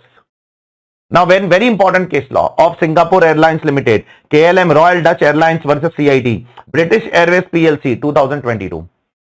This is based on the commission which is paid by the airline company to the agents. Generally, there are 2 types of commission which are paid by airline company to the agents. One is called as standard commission, one is called as supplementary commission. The question is whether TDS is applicable on both. The answer is yes. First, we need to understand what is standard commission, what is supplementary commission. Suppose there is a flight which is going from Delhi to Bombay or from Delhi to London, for example. So one fare will be fixed by ITA, International Air Travel Association. They will fix one price. This is their price. Then one fare will be fixed by the agent, 80,000. ITA is the maximum price that you can charge. Then air travel agent will fix some price, 80,000. Then airline company will say that you can sell at 60,000 also. I want over and above 60,000, whatever you want to sell. So there are three prices over here. One is set by the government, 1 lakh. One is set by the air travel agent and one is set by the company. Now the agent generally gets two commission. One, they get some percentage of the ITA price. Whatever ITA has fixed, this 1 lakh rupees, they will get some percentage of that. In my example, suppose that is 7%. That is 7,000. This is called as standard commission. One is supplementary commission. Whatever is the difference between the price fixed by the agent, make my trip, and the price at which you have to pay to the airline company. The difference is your extra income. This is called as supplementary commission. Both these commissions are subject to TDS. The CBDT has said, the Supreme Court also held that income tax law in 194H does not distinguish between standard commission or supplementary commission. The moment the relationship between the two parties is principal agent relationship, you have to deduct TDS irrespective of whether it is a standard commission or a supplementary commission. I hope it is clear to all of you. Now let's go on to the next section, 194I. Very important section. Again, a very important amendment over here. TDS on rent. Who will deduct TDS? Any person. Again, refer note. Small individual HUF excluded. Whose TDS will be deducted? Landlord. Who is landlord? Landlord is resident. When TDS will be deducted? Credit or payment, whichever is earlier. What is the rate? For plant and machinery, it is 2%. For land, building, furniture and fitting, it is 10%. So always remember, for plant, machinery, it is 2%. Land, building and furniture also, it is 10% only. Furniture, it is not 2%. Be careful. What is the threshold? The threshold has been increased from, it was 2,40,000 rupees per annum earlier. Now they have changed that per annum limit to 50,000 rupees per month limit. It is not 2,40,000 to 6 lakh I have told you in the class. It is 2,40,000 per annum limit has been changed to 50,000 rupees per month. How it will make a difference to us? Suppose if I take a premise on rent for 60,000 rupees per month in the last 3 months, Jan, Feb, March. 60,000 for Jan, 60,000 for Feb, 60,000 for March. The total rent of the entire year is only 1,80,000. Will I deduct TDS? The answer is yes. Because the annual limit should not be checked now. Only the monthly limit has to be checked. The annual limit is only 1,80,000. Don't check that. The monthly limit is 50,000 crossing. That is important for us. That to this 50,000 limit is aggregate of all of them. Aggregate of plant, machinery, furniture, land, building, everything taking together, it is 50,000 rupees.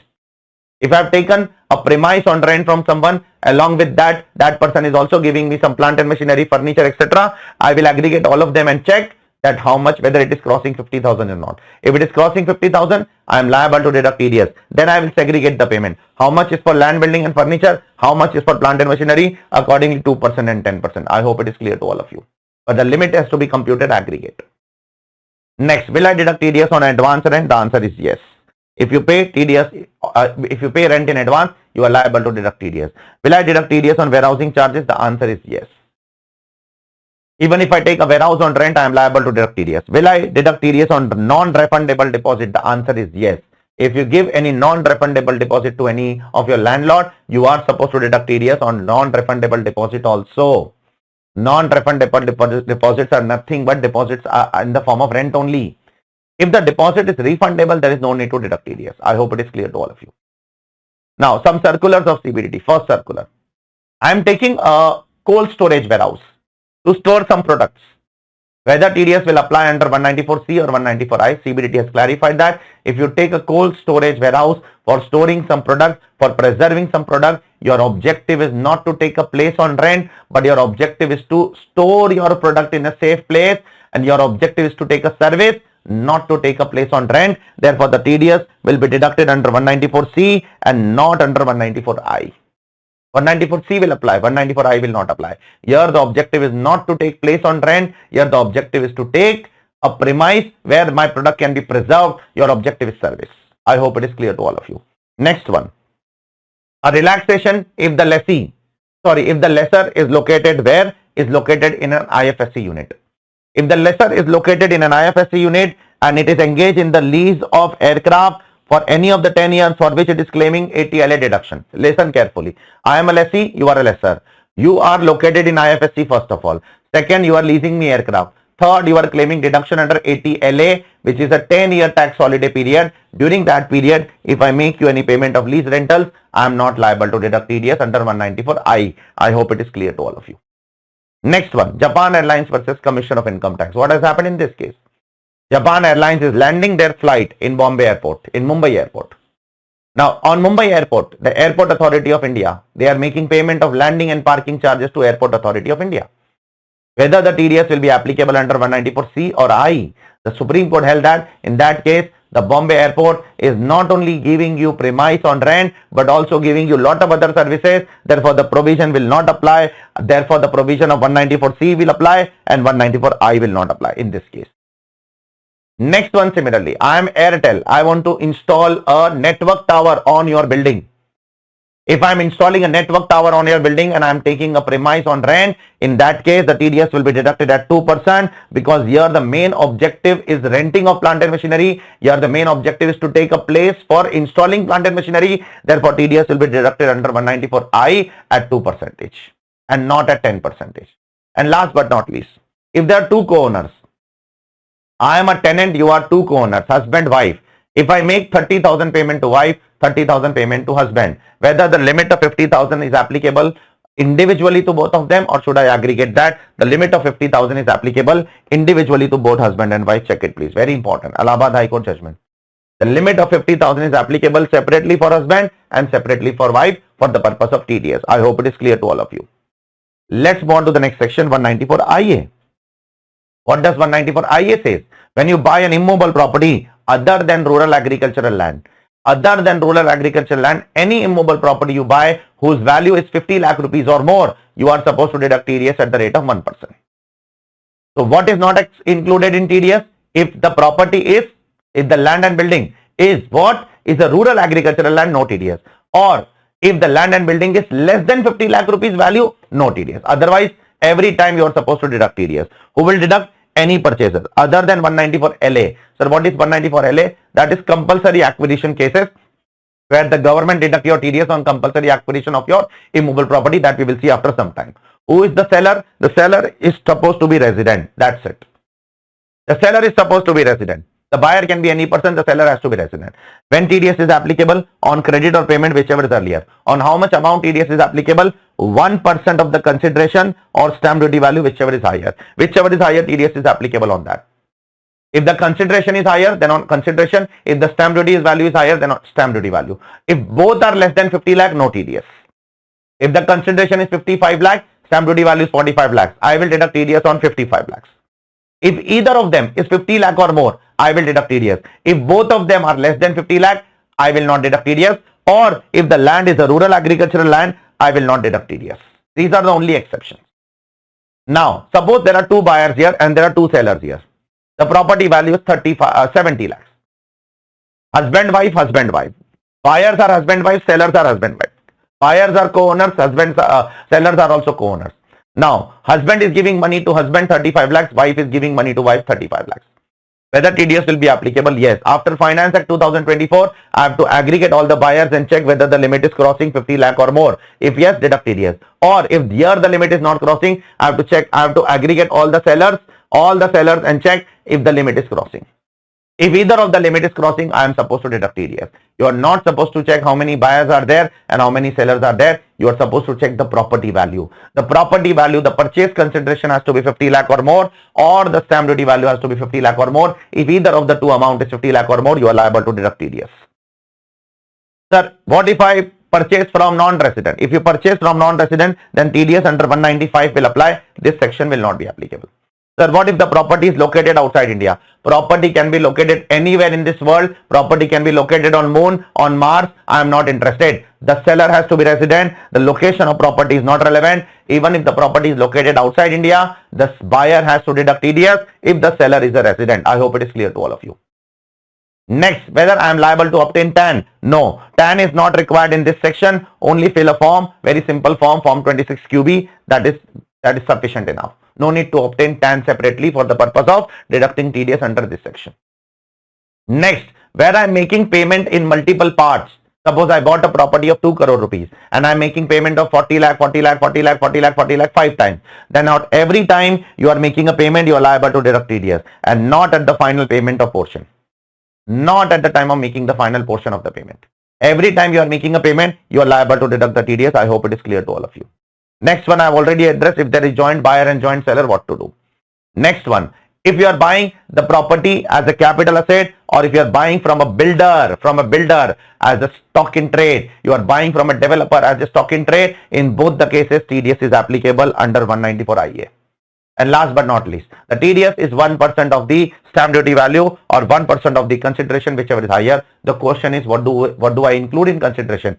You will include every nature of payment which you make, which is necessary for the transfer of property. Like consideration shall include all charges in the nature of membership fee, car parking fee, electricity fee, water charges facility fee, maintenance fee, advance fee, any other charges of similar nature which are incidental to the transfer of immovable property.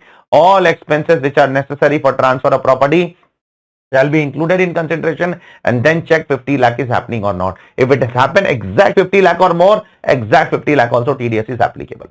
On how much amount? On full amount. On full amount, the moment it becomes 50 lakh or more, 1% on the entire amount has to be deducted. I hope it is clear to all of you. Next section, let's move ahead. 194J. 194J covers 5 payments. Let me tell you first 5 payments which are covered in 194J. One is professional fees, 30,000 separate threshold. Technical fees, 30,000 separate threshold. Royalty, 30,000 separate threshold. FTS, non-compete fees, 30,000 separate threshold. And last but not least, director's payment over and above salary, no threshold. Now the first threshold of 30,000 has been increased to 50,000 by this Finance Act. Here also the threshold has been increased. So now for professional fees, 50,000 separate threshold. For royalty, 50,000 separate threshold. For technical fees, separate 50,000, and non-compete fees, separate 50,000. And for directors, there is no threshold. Earlier also, now also no threshold. Even if you make a single payment of single rupee to the director over and above salary, you will be liable to deduct TDS under this section. Now who will deduct TDS? Any person. Whose TDS will be deducted? Resident. Any person will not include small individual and HUFs. Again, refer any note whenever it will come. Small individual HUFs are excluded. Timing of deduction, credit or payment, whichever is earlier. Rate I am saying. First of all, thresholds I have already said you in point number 2. You can check. Further, individuals and HUFs are not liable to deduct TDS on 2 things. That is on royalty and non-compete fees. Royalty and non-compete fees are exempted for them to deduct TDS. If you are an individual payer or if you are a HUF payer, you will only deduct TDS on professional fees or technical fees. That's it. You will not deduct TDS on royalty. You will not deduct TDS on non-compete fees. Obviously, director commission is not relevant for you. It is relevant only for companies. Now let's talk about rate. By default, the rate over here is 10%. But in 3 cases, it is 2%. If the payment is made to a person engaged in call center business, 2%. For technical services, 2%. And only one case of royalty, it is 2%. Rest of the royalty is 10%. Royalty in the nature of sale, distribution and exhibition of cinematographic films. If the royalty is related to cinematographic films, you will deduct TDS at 2% and not at 10%. Only 3 cases. Call center business, technical services, and royalty of cinematographic films will be subject to 2%. Rest all will be subject to 10%. Now, there are some specific issues which I need to address one by one. Suppose there is a chartered accountant in India, there is a lawyer in India, there is an advocate in India, there is a solicitor in India who is a resident in India. And there is a non-resident outside India who does not have any agent in India, who does not have any business connection in India, who does not have any PE in India. He is taking some advice from these people. These people are giving advice to that non-resident, and that non-resident is making payment to them through banking channel. Through what? Through banking channel. Then in that case, they are not liable to deduct TDS of this CA, this lawyer, this advocate and this solicitor. No need to deduct any TDS. Next, if I am an individual HUF, and if my turnover of last year is more than 1 crore or 50 lakhs, still I will not deduct TDS under this section if I make payment for personal purpose. Personal purposes are not covered in this section. Only business purposes are covered. Just like 194C if you remember. Even in 194C, individual HUFs were excluded for personal purpose. So for that purpose, we will see 194M after 10-15 minutes. Okay. Next one. Any payment relating to sports All payment relating to sports activity will be covered in 194J, like payment made to sports persons, like umpires, referees, coach, trainees, team physicians, physiotherapists, event manager, commentators, anchors, and sports columnists. All of them will be subject to TDS under 194J only. Event managers also covered? Yes. Event managers with respect to sports, not all. If somebody is managing a Filmfare award or some other award or some marriage event, for that you are making the payment, then 194C will apply, 194J will not apply. I hope it is clear to all of you. Next point, point number 6. I am a patient. I went to hospital because I am not well, for example. I went to hospital gave me a bill of 5 lakh rupees. I said that don't give me the bill, give the bill to the insurance company, I have a mediclaim. So the hospital gave the bill to the insurance company. Insurance company will give the bill to the third party administrator to verify and will tell the third party administrator settle the claim of the hospital. Now the third party administrator is settling the claim of hospital. So the amount paid by the third party administrator to the hospital for settling the claim will be subject to TDS under 194J. Always remember that will be subject to TDS under 194J. Next point. I am Aarish Khan classes. I want to buy some software for my business. So for that I am approaching Infosys. I am saying Infosys, I want this software. Infosys does not have that software. So Infosys is approaching what? Microsoft. Infosys telling Microsoft to make that software. Microsoft made that software, gave to Infosys. Infosys made the payment to Microsoft and deducted Microsoft's TDS under 195. After that, Infosys has just given me the software without any modification. Infosys has given me the PAN card. Infosys has given me the declaration that we have not done any modification. In that case, I am not liable to deduct TDS of Infosys. Check it over here. I hope it is clear to all of you. Provided Infosys gives me PAN card, Infosys gives me declaration that they have not done any modification, and Infosys has deducted TDS in the previous transaction, then I am not liable to deduct TDS. Next one is a Supreme Court judgment of 2016 of Kotak Securities Limited. There is a Bombay Stock Exchange, there is a National Stock Exchange, which are recognized stock exchange in India. And I am a member of a stock exchange. Member of a stock exchange means I am a broker of a stock exchange like Zerodha, Kotak Securities, Ventura Securities, Grow, etc. Now, all these members of the stock exchange, they have to pay a lot of charges to the stock exchange. Whether the charges which are paid by them to the stock exchange, are they professional services or technical services? The answer is no. The Supreme Court said that the charges paid by the members of the stock exchange to the stock exchange to BSE and NSE are not subject to TDS under 194J. These are not professional services. These are available to all the members. There is no exclusivity. There is no special service given by the stock exchange to the members. There is no manual intervention. For making any service a professional service, there has to be some manual intervention. There is no manual intervention over here. Therefore, it cannot be treated as technical services. Therefore, 194J will not apply in this case. Let's go to the next section, 194LA. What does this section say? This section talks about compulsory acquisition of any immobile property but other than agricultural land. Except agricultural land, if the government acquires your any immobile property, the government will deduct your TDS. Who will deduct TDS? Any person. Any person is generally government only. Okay. Whose TDS will be deducted? Only residents. Non-residents are not covered. When TDS will be deducted? On payment, not on credit, on payment basis. At what rate it will be deducted? 10%. Okay. What is the threshold? The threshold has been increased from 2.5 lakh to 5 lakh rupees from this financial year. So in Finance Act 2025, they have increased the threshold from 2.5 lakh to 5 lakh rupees. I hope it is clear to all of you. Next one, 194 IB. First of all, always remember 194 IB is only for individual HUFs. What kind of individual HUFs? Who are not covered in 194 I.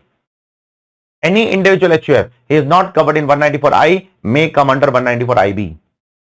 So who is not covered under 194I? Small individual HUFs are not covered in 194I. Small means who are not liable for audit in the last year. Small means whose last year business turnover is less than 1 crore or whose last year gross receipt is up to 50 lakh. Then in that case, those individuals HUFs will not deduct TDS under what? 194I. So if they do not deduct TDS under 194I, then you will come under IB. First, you have to give preference to I. If I is not possible, then come to IB. Don't directly jump to IB, please. First, you will give preference to I. If I is not possible, then you come to IB. One more thing. I is applicable for rent of plant and machinery also. But here it is only for immobile property. IB is not for plant and machinery, furniture. It is only for land and building. So first give preference to I. If I is not possible, come to IB. In IB, individual HUFs who are not covered in I will come. Who is the deductee? Deductee is resident. What is the rate? Rate is 2%. In I, for land and building, the rate is 10%. Here, the rate is 2%. What is the threshold? The threshold is same now. 50,000 per month. For I also, it has become 50,000 per month. For IB also, it has become 50,000 per month now. What is the rate? Rate is 2%. What is the timing? For I, you have to deduct every month at the time of credit or payment, whichever is earlier. But for IB, you have to deduct only once in a financial year, that is in the last month or in the month in which the property is vacated, whichever is earlier. Suppose the rent per month is 60,000. So every month you pay 60,000 fully to the landlord. In the last month, that is in the month of March, you deduct 2% from the entire year rent. 60,000 into 12 is how much? 7,40,000. 7,40,000 into 2% will come to 14,400 rupees. 7,20,000 into 2% will come to 14,400. In the last month, you deduct TDS at the rate of 14,400 from 60,000 rent. Here also there is no need to obtain TAN. Just fill a form 26 QC. Form 26 QC you fill, there is no need to obtain separate TAN in this case also. Sir, what if the landlord is not giving PAN? Then what to do? Then 20%, but in that case, it should not exceed the rent of last month. Suppose the rent is 60,000 per month and every month you are paying 60,000, 60,000, 60,000, 60,000, 60,000, 60,000, 60,000 for 11 months. Now last month, you have to deduct 2%, 14,400, but the landlord is not giving the PAN. So what is 20% now? 20% of 7,20,000 is 1,40,000. Okay, 1,44,000 something. Now, how will I deduct 1,44,000 from 60,000 rupees rent of last month? That is technically not possible. If that is not possible, then deduct the TDS of entire 60,000 in the last month. In the last month, tell the landlord, sorry sir, your entire rent is TDS only. What if the landlord leaves the building in December? If he leaves the building, if the tenant leaves not the landlord, sorry, if the tenant leaves the building, vacates the property in December only, then you deduct TDS in December, then don't wait till March. This is what the law has to say. Next section, 194M. It is also applicable for small individual HUFs. It is also applicable only for individual HUF, for whom the provisions of 194C, 194I and 194J professional services are not applicable. When 194C, 194H and 194J is not applicable, then 194M is applicable. So first we need to see when these sections are not applicable. Let's try to understand. 194C and J is not applicable because of two reasons. One, because the last year turnover is less than the limit. Second, the assessee is making payment for personal purpose. So because of these two reasons, 194C and 194J is not applicable. 194H is not applicable only because of one reason. Because the last year turnover is less than 1 crore rupees. Or it is less than 50 lakh as the case may be. But 194H is applicable if you make the payment for personal purpose. Always remember, in 194I and 194H, personal purpose is not relevant. The purpose is not relevant. In 194H and 194I is only not applicable if the turnover is less than the limit. 194J and 194C is not applicable because of two reasons. So if you are not coming in C, H and J, then you may come under 194M. Here the threshold is very big. The aggregate payment made for work contract, commission and professional fees, if it exceeds 50 lakh in a financial year, then TDS is applicable. How much TDS? Only 2%. TDS is applicable at 2% when the aggregate payment of all three of them together exceeds 50 lakh. 50 lakh is not separately for all three of them. Aggregate should exceed 50 lakhs. Here also, there is no need to obtain TAN. Just fill a form 26 QD. That is much more than sufficient for you to deduct TDS. I hope it is clear to all of you. Now next one, 194N, TDS on cash withdrawal. Who will deduct TDS? Bank will deduct TDS, cooperative bank will deduct TDS, post office will deduct TDS. Whose TDS? Any person. Any person means resident, non-resident, everybody is covered. What is the timing of deduction of TDS? Payment. What is the rate? 2%, 5%, 2% in some cases, 5% in some cases. I am telling you when 2%, when 5% with thresholds. Suppose if the customer is withdrawing more than 1 crore rupees, then 2% on excess amount. This is the first section where TDS is deductible on excess amount, not on full amount. Suppose if you go to a bank and if the aggregate withdrawal in the entire financial year, not one withdrawal, aggregate withdrawal in the entire financial year exceeds 1 crore rupees, then on excess amount the bank will deduct TDS at the rate of 2%. Suppose if we withdraw aggregate in the entire financial year 1.5 crores, then on 50 lakh rupees bank will deduct 2% TDS. In that also, if you are a cooperative society, if the customer is cooperative society, then the limit is 3 crore. Up to 3 crore no TDS, in excess of 3 crore 2%. For some people, the threshold has been reduced to 20 lakh rupees. If the customer has not filed the ITR for all the last 3 preceding years for which the due date under 139(1) is not expired. So if the customer has not filed the ITR for the last 3 years, okay, for which the due date under 139 is already expired, sorry, then in that case, if last 3 years ITR is not filed, for non-filers the threshold is reduced. For normal assessees, not for cooperative society, up to 20 lakh no TDS, above 20 lakh up to 1 crore 2%, above 1 crore 5%. For cooperative society customers, up to 20 lakh no TDS, above 20 lakh up to 3 crore, that is on 2.8 crore 2%, above 3 crore 5%. I hope it is clear to all of you. Now, in some cases, this section is not applicable. It means if you people withdraw from the bank as much money as they want, this section is not applicable. First, if government withdraws, no TDS. If bank withdraws, no TDS. If cooperative bank withdraws, post office withdraws, no TDS. If their banking correspondent withdraws, no TDS. Who are banking correspondent? I've told you in class, if ICICI Bank wants to go to the rural area and do banking business, they don't have that much fund to open a separate branch. So they send their people in the rural area to do banking business. So if they withdraw money for the purpose of doing banking in rural area without opening an official branch, they can withdraw the money, their TDS will not be applicable. Next, white label ATM operators, they can withdraw the money. Who are white label ATM operators? These are third party ATM operators who maintain ATM on behalf of ICICI Bank. So ICICI Bank will give them money, they will withdraw from the bank, they will put in the ATM, they are not liable to deduct TDS. Cash replenishing agencies, franchise agent of white label ATM operators, etc., they are also not liable to deduct TDS. If I'm who is a cash replenishing agency? I'm an agency who has been given the contract to withdraw the money from the bank and put in the ATM everywhere across the country. So in that case, if they make a separate bank account for replenishing the cash in ATM, they are not liable to deduct TDS. Bank will not deduct TDS. Next, a registered commission agent is there. What is the use of this commission agent? It is a registered commission agent under Agriculture Produce Marketing Committee. Every agent is not covered here. Only registered commission agent who is opening a bank account and telling the bank that I am opening the account for the purpose of withdrawing the money so that I want to purchase agriculture products from the farmers. So the agent is opening the bank account. The agent has to be first of all registered agent. Secondly, he should open the account in the bank and tell the bank that I am withdrawing the money for the purpose of what? Making payment to farmers for purchasing agriculture products. Next, authorized dealers who are engaged in forex dealers, full-fledged money changer, their franchise agents. For them, cash is very important factor. For them, cash is the most important asset. They can withdraw as much as they want cash for the purpose of many things. For the purpose of purchasing foreign currency from non-resident, for the purpose of purchasing foreign currency from foreign tourists visiting India, for the purpose of resident Indians on the return to India, for the purpose of disbursement of inward remittances from outside India which comes to India. Suppose my father is staying outside India, he is sending me some money from outside India. For that purpose, the forex dealer want what? Cash.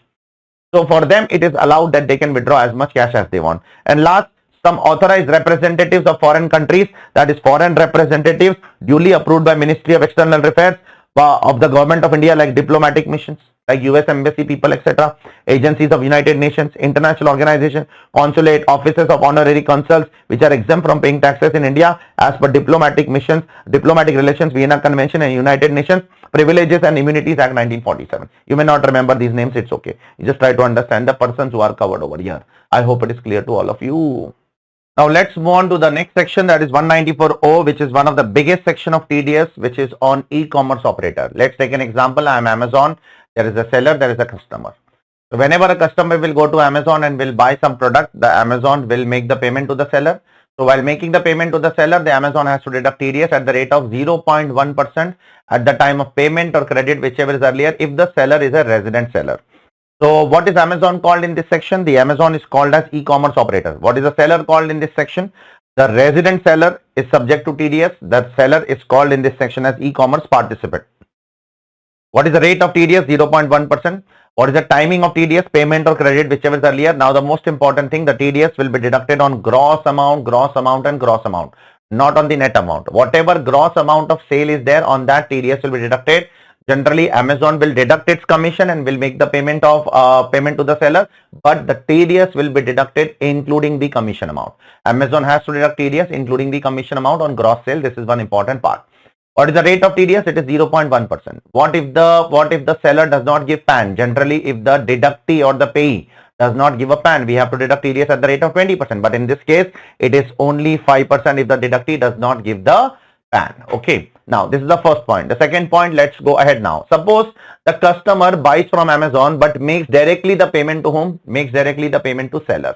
So if the customer buys from Amazon and directly makes the payment to seller, in that case also it is deemed to be credited by Amazon only to the seller, and in that case also Amazon is liable to deduct TDS as per point number 1. Okay. Now third point, some small individual HUF sellers are excluded from here. If the individual HUF seller is there, okay, if the seller is individual HUF and the total sales or service in the entire financial year is up to 5 lakh rupees and he is giving PAN or Aadhaar, either of the two documents he is giving, then Amazon is not liable to deduct TDS in that case.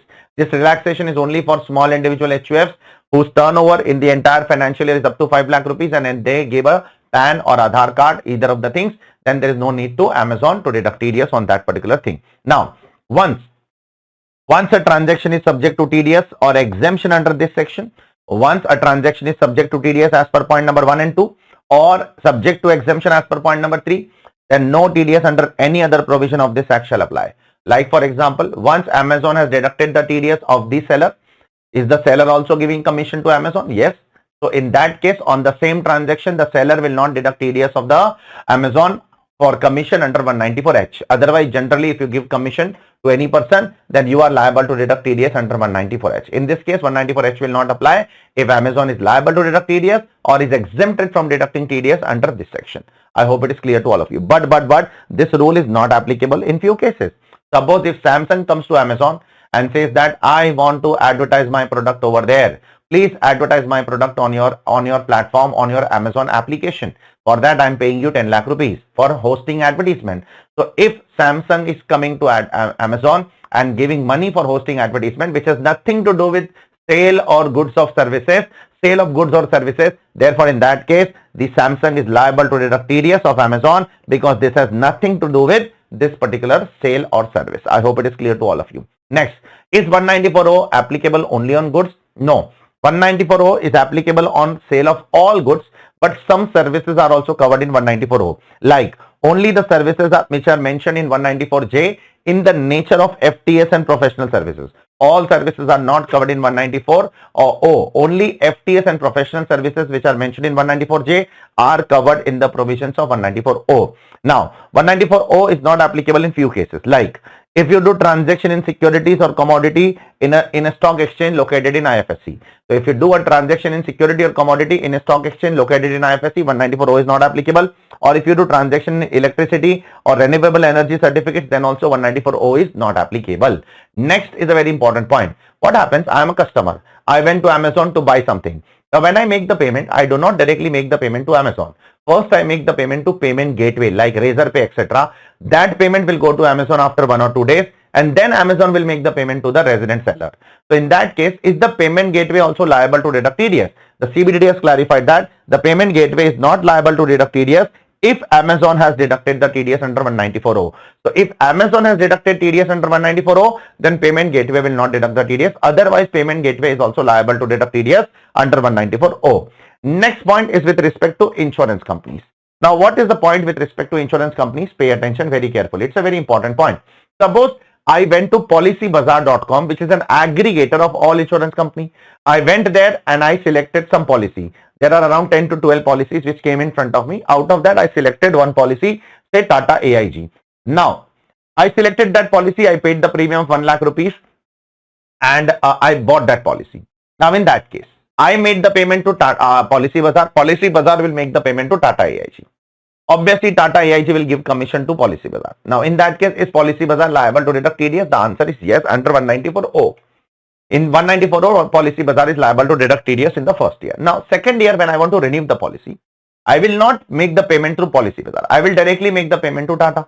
So, if I now directly make the payment to Tata in the second year, in the third year, in the fourth year, in the fifth year, on which Policybazaar does not have any control. So in that case also, is Policybazaar liable to deduct TDS? The answer is no. In that case, Policybazaar is not liable to deduct TDS, but in that case, whatever commission is given by the insurance company to the Policybazaar, they will be liable to deduct TDS under 194H. I hope it is clear to all of you.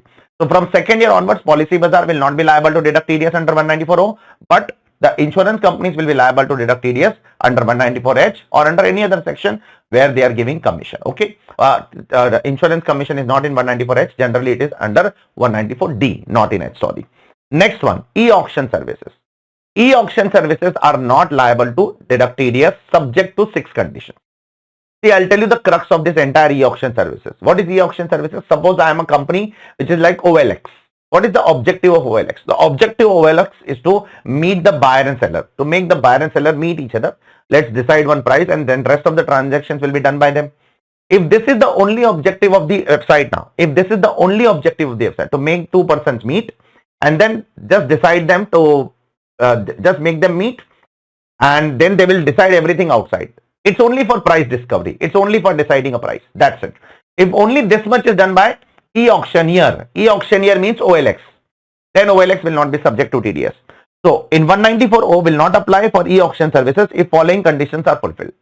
All the conditions, 6 conditions have to be fulfilled. First, the e-auctioneer conducts e-auction only for price discovery, not for any other thing.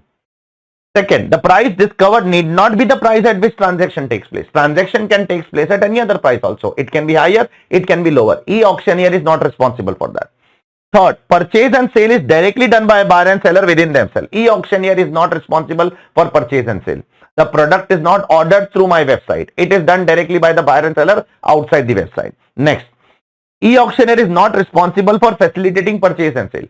I am not going to deliver you anything, nor you are going to call on my call center, where is my product, etc. I am not going to do all those things for you.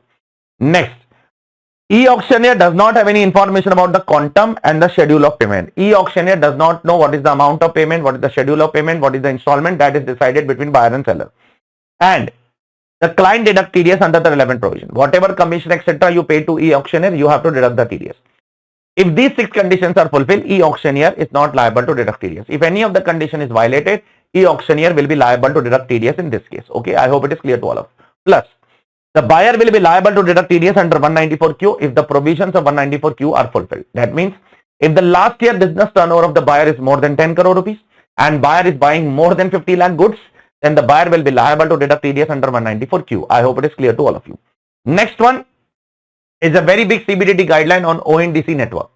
Open network for digital commerce. Now, what is open network for digital commerce? For that, I have to give you one example. Suppose I am a customer and you are a seller. In my account, in my mobile phone, there is an Amazon, and you are listed on Flipkart. So customer has Amazon and the seller has Flipkart. Now, whether I will be able to contact you ever in my life? No, because I don't have Flipkart. You don't have Amazon. How will we connect with each other? I have Amazon. You have Flipkart. Buyer has Amazon. Seller has Flipkart. How will we connect each other? This ONDC network will make you connect. The central government has made a network. It is in progress. It is not completely in functional process. It is not completely functional. It is in process. What will happen in that case? I am a buyer. I will go to Amazon. That website will take me to ONDC network. There they will show me all the potential sellers which are listed on ONDC. Suppose Amazon is also listed on ONDC and Flipkart is also listed on ONDC. Now what will happen after this? I am a buyer, you are a seller. Just keep this thing in mind. I will go to Amazon. Amazon will take me to ONDC network. There I will get Flipkart also. And I like the product. I like the price. I like the reviews on Flipkart. So I will ultimately order through Flipkart. In this process, how the process will go ahead? My e-commerce operator, that is a buyer e-commerce operator, will be called as buyer side e-commerce operator. The seller's e-commerce operator, that is Flipkart, will be called as seller side e-commerce operator. Total, there are 4 parties now. Buyer, Amazon, buyer side e-commerce operator, seller, Flipkart, seller side e-commerce operator. And how the payment will flow? Buyer will make the payment to Amazon. Amazon will make the payment to seller side e-commerce operator. Seller side e-commerce operator will make the payment ultimately to seller. So in this entire transaction, who will deduct TDS? Under 194O. So the rule is very simple. If the seller side e-commerce operator itself is the seller, it means the product belongs to whom? The product itself belongs to Flipkart. Then the buyer side e-commerce operator, that is the Amazon, will deduct TDS. Are you clear? But if the seller side e-commerce operator is not the actual seller, the seller is 4th person. And in that case, the seller side e-commerce operator will deduct the TDS. I hope it is clear to all of you. So if there are 4 layers, then seller side e-commerce operator will deduct TDS. If there are 3 layers, then buyer side e-commerce operator will deduct the TDS of Flipkart. That is the seller side e-commerce operator. I hope it is clear to all of you. This is given in the first 2 points. Next, here also while deducting the TDS, you will include everything in gross amount. TDS will be deducted on gross amount, not on the net amount, including convenience fee, commission, logistic charges, delivery charges. Everything should be included in the gross amount and then TDS should be deducted. Similarly, here also whatever commission is paid, that will not be subject to TDS. Okay. Next, what about discount, sir? What about discount? 26 January is coming, for example. What about discount, sir? Discount will be subject to TDS or not subject to TDS. It all depends upon who is bearing the discount. If the seller side e-commerce operator, that is the resident seller, says that I will bear the discount, 1000 product, give 100 rupees discount, pay me only 900. Then the gross amount will be 900. Then the discount has to be reduced from the gross amount. But if the seller side e-commerce operator says that I am not going to, if the seller side resident seller says that I will not bear the discount. The resident seller is telling Flipkart, you only bear the discount. I want full 1000 rupees. Then in that case, the TDS has to be deducted on 1000 rupees. It's very simple. Whatever amount you credit, whatever amount you are liable to credit on a gross basis, on that you will deduct TDS. If the seller is ready to bear the discount, then reduce discount and then deduct TDS. If the seller is not ready to bear the discount, but the e-commerce operator is going to bear the discount, then deduct TDS on the gross amount. I hope it is clear to all of you. Last thing, this section is not applicable if the commission is paid by the seller to the e-commerce operator on a lump sum basis. If lump sum commission is given, this section is not applicable. This section is only applicable if the commission is per order basis. Suppose if the seller says the e-commerce operator, take a commission of 1 lakh rupees for entire quarter. Now whatever I will sell, don't ask me any commission, 1 lakh is a fixed commission. In that case, this section is not applicable.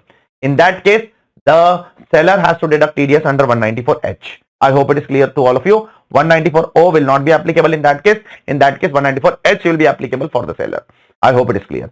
Next one is a very small section, 194P, where you will deduct TDS of certain specified senior citizens. Who is a specified senior citizen? The specified senior citizen is first of all a resident. He is an individual and he is 75 years or more. So if you are a resident individual 75 years or more, you can call yourself as a specified senior citizen. Now what are you earning? You are earning only 2 incomes. You are earning pension and interest. Which interest? FD interest, RD interest, saving interest, all kind of interest. But from specified bank, and both the incomes, interest as well as pension, should be from same bank. If the interest is from HDFC Bank, pension is from say your SBI, then this section is not applicable. The interest, whichever interest it is, it's okay. Whether it is a saving interest, FD interest, RD interest, you should earn interest and pension from the same bank. Then you should give a declaration to the bank that I only earn interest and pension. I don't earn any other income. That too, I earn both of them from the same bank only. Then in that case, the bank will deduct your TDS after giving you all deductions under chapter 6A. If you are opting out of 115 BSE, that is if you are following old regime, the bank will also give you 87A rebate if you are eligible for the rebate, and the bank will deduct your exact TDS as per slab rates. The bank will deduct TDS as if you are an employee and bank is an employer. The bank will exactly deduct your TDS, and in that case, you are not liable. The specified senior citizen after that is not liable to file what? The income tax return under 139. I hope it is clear to all of you.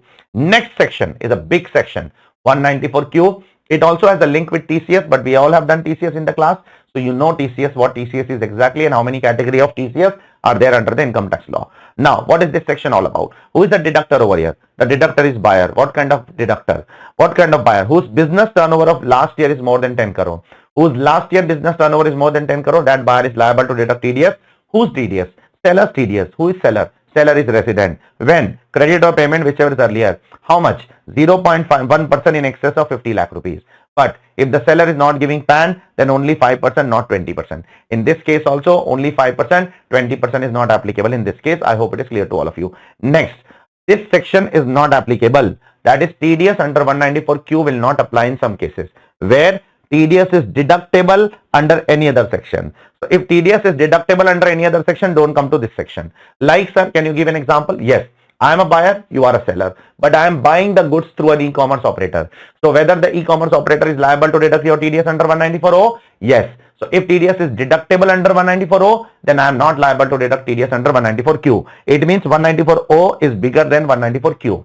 If there is a preference to be given between 194O and 194Q, you should give a preference to 194O over 194Q. Second, if TCS is collectible, under 206C, then don't come to TDS. Give preference to TCS. If TCS is collectible under 206C subsection 1, subsection 1A, subsection 1G, then give preference to TCS section over TDS under 194Q. So therefore 194O as well as TCS provision will override the provisions of 194Q. I hope it is clear to all of you. The next point I will say you after I am done with TCS point. I am keeping this point pending. I will come to this point after some time. Okay. Next one. When I purchase the goods and when I make the payment or credit, whichever is earlier, at that time should I deduct TDS on GST portion, excise portion, VAT portion, CST portion, sales tax portion? That all depends upon when are you deducting the TDS.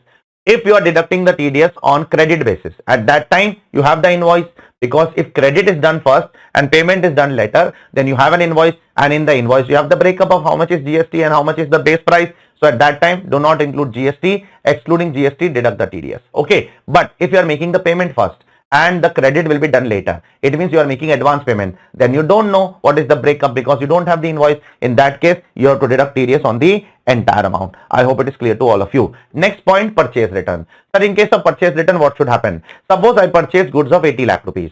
Now, in excess of 50 lakh rupees on 30 lakh rupees, I should deduct your TDS of 0.1%, that is 3,000 rupees. Now, in future, I don't like the goods of 20 lakh rupees. So, I am returning the goods of 20 lakh rupees. Option 1, I return the goods, you replace the goods. If I return the goods, you replace the goods, no treatment, everything is fine. Second option, if I return the goods and you refunded the money, then I can say that the net purchase is only 60 lakh rupees.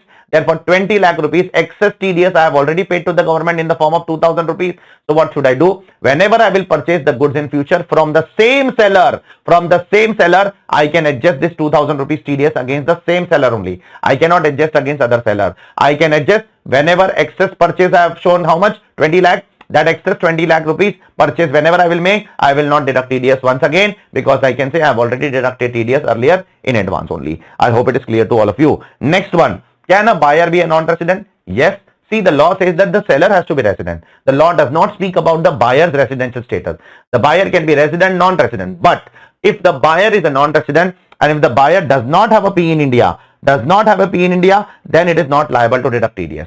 Therefore, only a buyer who is a non-resident and who has a permanent establishment in India will only be eligible to deduct TDS under 194Q. I hope it is clear. Next one, if seller's whole income is exempt under Income Tax Act, then obviously if seller's whole income is exempt under Income Tax Act, then obviously the TDS under 194Q is not applicable for the buyer.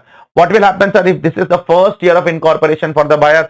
See, one of the primary condition to deduct TDS under 194Q is your last year business turnover has to be more than 10 crore. Now, in the first year of business, your last year business turnover is how much? 0. Therefore, in the first year of incorporation, this section is not applicable for you. Next one. Sir, while checking the last year turnover, which turnover has to be checked? Only business turnover. Other than business turnover, do not check, please. If there is a profession also you are doing, don't consider a profession turnover in the limit of 10 crore. Only business turnover has to be checked in the limit of 10 crore. Next one. Sir, if the central government and state government is the seller, is the seller central government and state government? Yes. Do not ever deduct TDS, because when you make any payment or credit to central government or state government, you are not supposed to deduct TDS of central government and state government. Yes, but if the seller is a central government company like PSU or a corporation established under any act or any other authority or an entity, then you are liable to deduct TDS under 194Q. Only if the seller is a central government, state government, do not deduct TDS. If the seller is any other person like a public sector company, it is a Steel Authority of India Limited, or it is like ONGC Limited, it's a central government company. If they are the seller, then you are liable to deduct the TDS in that case. Okay. Next one.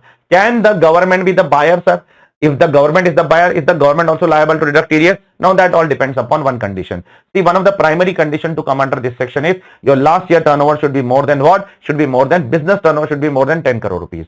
Now, if the government is doing a business activity like post office, etc., they are doing business activity. If the government is doing a business activity and if the last year business turnover is more than 10 crore, they are also liable to deduct TDS. But if the government is not doing any business activity and if the last year turnover is not there, therefore the provision of 194Q shall not apply. Okay. And last but not least, if the seller is a unit in IFSC, just like 194I in rent, there was an exemption for ATLA SSCs. If the seller is a unit in IFSC and it is giving a statement, a declaration that we are eligible to claim tax holiday deductions for 10 years under ATLA, in that case, do not deduct the TDS of such sellers. In that case, the such seller is not subject to tax for 10 years. Therefore, there is no question of deducting TDS of such sellers. I hope it is clear. Now, 194R, a big one. What is 194R, sir? TDS on benefit perquisite given in business and profession. If you are giving any benefit or perquisite in business and profession, then you are liable to deduct TDS. Even here also small individual HUFs are excluded. Only big individual HUFs are covered. So far, how many sections? 194A, 194C, 194H, 194I, 194J, 194R. 6 times it has come. Small individuals HUFs are excluded. Individual HUFs are only covered if the last year business turnover is more than 1 crore or if the last year profession gross receipt is more than 50 lakh.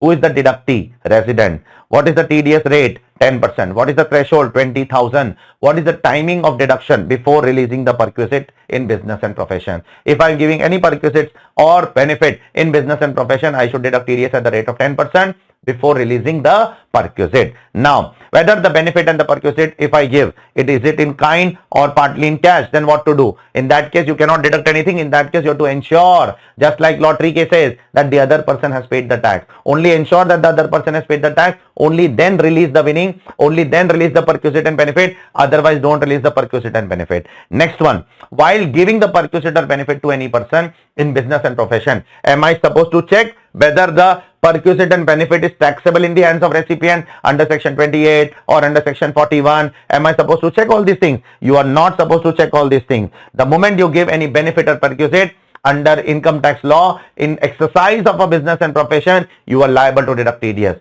Don't check whether the other person is liable to pay tax or not, or if yes, under which section. You're not supposed to check all those things. Next one, the perquisite can be in cash, can be in kind. If it is in cash, deduct. If it is in kind, ensure that the other person pays the tax and then you release the perquisite. Next, the perquisite can be capital, the perquisite can be revenue. If it is capital, then also deduct. If it is revenue, then also deduct. Next, some specific issues.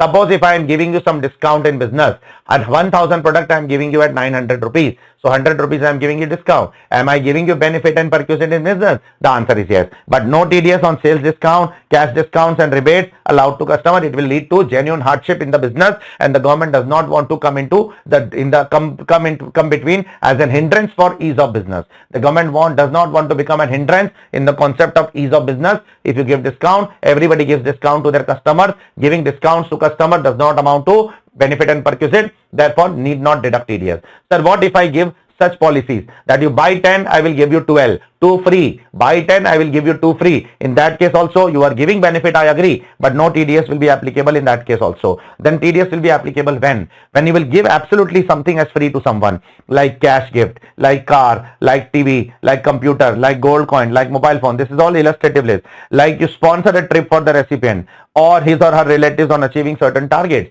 that I am giving you a trip of Switzerland for 10 days, go enjoy life. That is a benefit and perquisite. Similarly, if you provide a free ticket for an event, for a World Cup match, for an IPL match, you are giving a free ticket for a Filmfare award. That is also subject to what? TDS under 194R. Next, if you give free samples to medical practitioners, who is giving free samples to medical practitioners? It is the pharma company who is giving free samples to medical practitioners. That will also be subject to TDS under 194R. Now, for this issue, there are some examples which we need to see. There are 3 scenarios which I need to tell.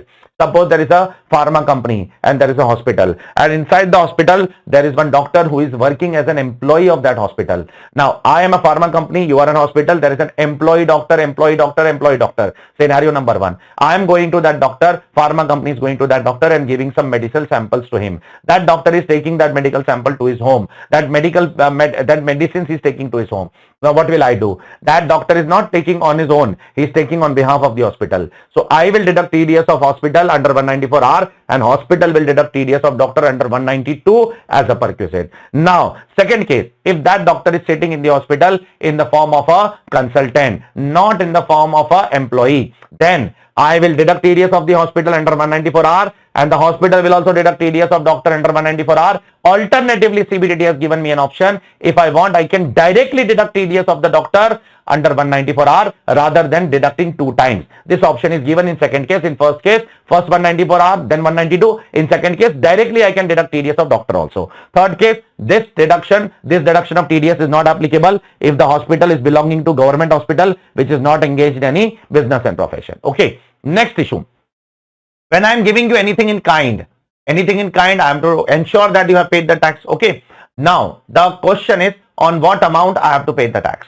On what amount I have to ensure that you have paid the tax. See, if I am giving you something in kind, then you need to check you are giving how. If you are purchasing and giving, then purchase price will become the value of benefit. How will you value the benefit in kind? If you are purchasing and giving, then the purchase price will become the value of benefit on which tax is liable. If I am manufacturing and giving, if I am manufacturing something on my own and then giving you as a benefit on perquisite, then in that case, the benefit, the price charged to the customer will become what? Will become the value for on which the tax has to be paid. In both the cases, whether I purchase or give or whether I manufacture and give, in both the cases, price will not include the GST portion. I hope it is clear. Next one, suppose a Samsung is giving some mobile phone etc. to a social media influencer for the purpose of review of the mobile phone. New phone has been launched by Samsung. Every week Samsung launch some new phones. Okay.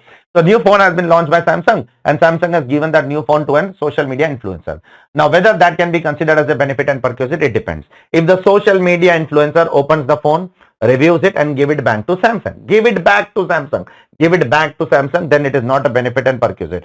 But if the social media influencer opens the phone, reviews the phone and keep it with himself only, then it is a benefit and perquisite on which tax is deductible. Next one, what happens with out-of-pocket expenses? I am a chartered accountant, you are my client. You are telling me that you have to come to Tamil Nadu for 15 days for doing audit. I said that. Who will bear all the expenses? You said that. Client said, I will bear all the expenses of traveling, food, stay, etc. Don't worry. Now, after the end of the tenure of 15 days, I told the client that this 2 lakh rupees is the out-of-pocket expenses.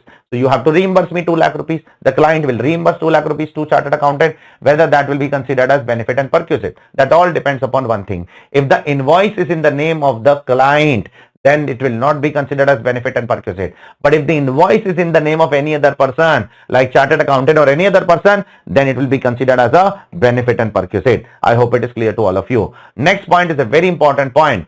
The company, say Tata Motors, is keeping dealers conference. Why dealers conference is kept? The company is calling everybody to Mumbai for a dealer conference. And in Mumbai, they are asking everybody to come, to stay, to come travel by flight, by train, etc. And they are giving flight ticket also, they are giving train ticket also, they are giving hotel stay also. Whether that will be considered as benefit or perquisite, it would not be considered as benefit and perquisite if the conference is for new product being launched, or to discuss how our product is better than others, or to explain the dealers that how to obtain orders from dealers and customer, or to explain them sales techniques, or to address their queries, or for reconciliation of accounts.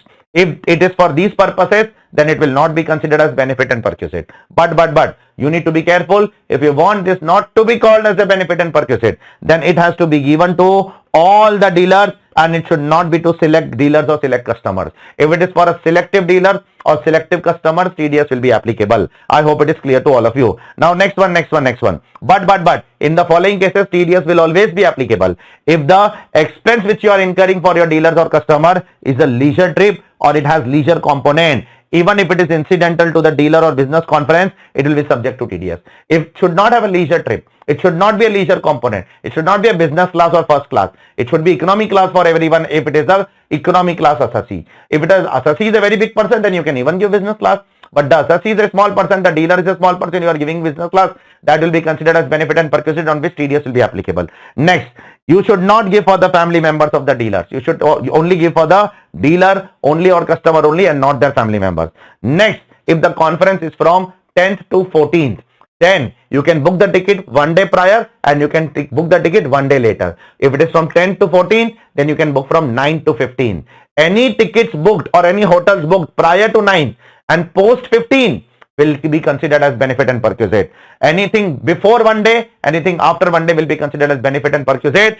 Even if it is not leisure, still it will be considered as benefit. Even it is for not family members, if it is for you only, then also it will be considered as benefit and perquisite. Next, what happens if a loan is settled by, if a loan is waived off by the scheduled bank or cooperative bank or public financial institution, etc. If a loan is waived or settled by the scheduled bank, cooperative bank, etc., then it will not be treated as benefit and perquisite on which TDS will be applicable. Therefore, no TDS will be applicable in this case. What will happen? An embassy, high commission people have been exempted from this section. An embassy, high commission, legation, commission, consulate and trade representative of foreign state not required to deduct TDS. So this section is not applicable for these people. Last but not least, if a company is giving you bonus share, is it a benefit and perquisite? Yes, but on bonus shares issue, TDS will not be applicable. Similarly, if a company is issuing you right shares, which is issued by widely held company, then also right shares is also a concessional tax, concessional rate share, which is given by company to its existing shareholders. Then in that case also, TDS will not be applicable under 194R.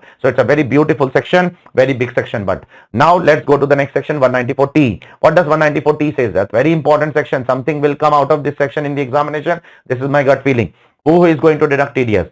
Firm will deduct TDS. On what? On remuneration, salary, interest, bonus, commission, not on share of profit, not on share of profit. On interest, bonus, commission, salary, etc. These, remuneration, etc. Not on share of profit. Whose TDS will be deducted? Partner. Partner who is who? Partner is resident, non-resident. Every kind of partner is covered in this section. Okay. When TDS will be deducted? At the time of credit to partner account, capital or current as the case may be, or at the time of payment, whichever is earlier. How much TDS will be deducted? 10% TDS will be deducted. When TDS will be deducted? Again I said, payment or credit to partner capital account, whichever is earlier. What is the threshold? The threshold is only 20,000 rupees in the entire financial year. The aggregate threshold per partner is only 20,000 rupees in the entire financial year. It's very less according to me. It has to be much more than this. But the law has kept it very threshold less. Let's go ahead with this only in life. We cannot do anything. Now, 197 and 197A not applicable in this section. It means you cannot give lower deduction certificate. The partner cannot give 15G, 15H form to the firm for lower deduction or no deduction. That is not practically possible. Last but not least, the TDS has to be deducted on the entire amount credited or entire amount paid. Don't check how much is taxable under section 28 in the hands of partner. If it is taxable, then also deduct. If it is not taxable, then also deduct. On entire amount given to the partner, TDS has to be deducted. I hope it is clear to all of you. Next one, miscellaneous provision, section 196. What is 196? 196 talks about relaxation. In some cases, no TDS is applicable. When you make the payment to government, no TDS. When you make the payment to RBI, no TDS. When you make the payment to mutual fund, no TDS. When you make the payment to corporation whose income is exempt under any central act, no TDS. When you make the payment to these four people, government, RBI, mutual fund, or some corporations which are exempt under any central act, no TDS is applicable. Next is 197. What is 197? 197 is about lower deduction or no deduction. What is lower deduction and no deduction? I am a payer, you are a payee. You are saying that don't deduct at 10%, deduct at only 2% or 5%. Then you have to go to the assessing officer. The payee has to go to the assessing officer and tell the assessing officer for a lower deduction certificate or no deduction certificate. Get it from the payer and get it from the assessing officer and give it to the payer, and accordingly the payer will deduct TDS at lower rate or at nil rate. In that case, you have to give the PAN number. Without PAN, this certificate is impossible. If you want this certificate, you need to have a valid PAN card. Next, self-declaration under 197A. What happens in 197A? In 197A, you don't have to go to any assessing officer. The payee will directly give a declaration to the payer. No need to go to any assessing officer. The payee will give a declaration to the payer. Under which section, sir? Under 197A. In which form? 15G, 15H. One is for senior citizen, one is for young people. That's the only difference between the form. But unfortunately, this section 197A, 15G, 15H is not for all kind of payments. It is only for certain payments which I am listing now. Interest from security under section 193. You can give this 15G, 15H for interest on security, or interest other than securities, that is under 194A. You can give it for bank, etc. Post office, bank, cooperative bank, etc. Or for PF you can give under 192A, or amount of life insurance you can give under 194DA, or rent you can give under 194I, or insurance commission you can give under 194D. These are the only sections for which you can give 15G, 15H form. Here also PAN must be given. Without PAN it is not possible. Further, this section is not applicable to company and firm. Further, this section is not applicable to young people, who is not a senior citizen. It is not applicable for non-senior citizen if all these incomes is exceeding the basic exemption limit. The moment all this income exceeds basic exemption limit, even though their tax liability is nil, they are not liable. Suppose bank interest is 5 lakhs. Now after taking chapter 6, etc., all these things, if it goes below 2.5 lakh, then also a non-senior citizen cannot avail this. Only senior citizens can avail this. So this is what this section is all about. Now, some recent notifications has been issued by CBDT. Two important notifications have been issued by CBDT, or both of them are extremely important for us. So what is this notification all about? This notification is about if the payee is in IFSC unit. Who is the payee? Where is the payee? Payee is in IFSC unit Gujarat. And if you make the payment of certain nature to them, then no TDS. No TDS, absolutely no TDS. Who is the payee? Payee is in IFSC. It's an IFSC unit and you are making some nature of payment to them. Let's see who is the payee and what is the nature of payment. First, banking unit. Payee is the banking unit in IFSC. What nature of payment you are making? Interest income on external commercial borrowing, no TDS. On loans, no TDS. Professional fees when you make the payment to banking unit, no TDS. Referral fee, no TDS. Brokerage, no TDS. Commission on factoring and forfeiting services, no TDS. Second payee, IFSC Intermediary Insurance Office. This is an IFSC insurance agent. It's an agent but located in IFSC. You are making payment of insurance commission under 194D, no TDS. This they have asked in September 25. Finance company. Again, you are making interest on external commercial borrowing. Where is the finance company? It is in IFSC. Loan. Dividend income is an extra income which was not there covered here. Commission on income on factoring and forfeiting, no TDS. Finance unit inside IFSC. Same. Interest on external commercial borrowing, loans, dividend income, commission income on factoring and forfeiting, no TDS. Next. Fund management entity which is located inside IFSC. Professional fees you are making payment to them, no TDS. Broker dealer dividend income, no TDS. Investment advisor, investment advisory fee, no TDS. Registered distributor, distribution fee and commission fee, no TDS. Custodian, professional fee, commission fee, no TDS. Credit rating agency, credit rating fee, no TDS. Investment banker fee, no TDS. Debenture trustee, trusteeship fee, no TDS. International trade finance service, commission fee, commission income you are giving to them, no TDS.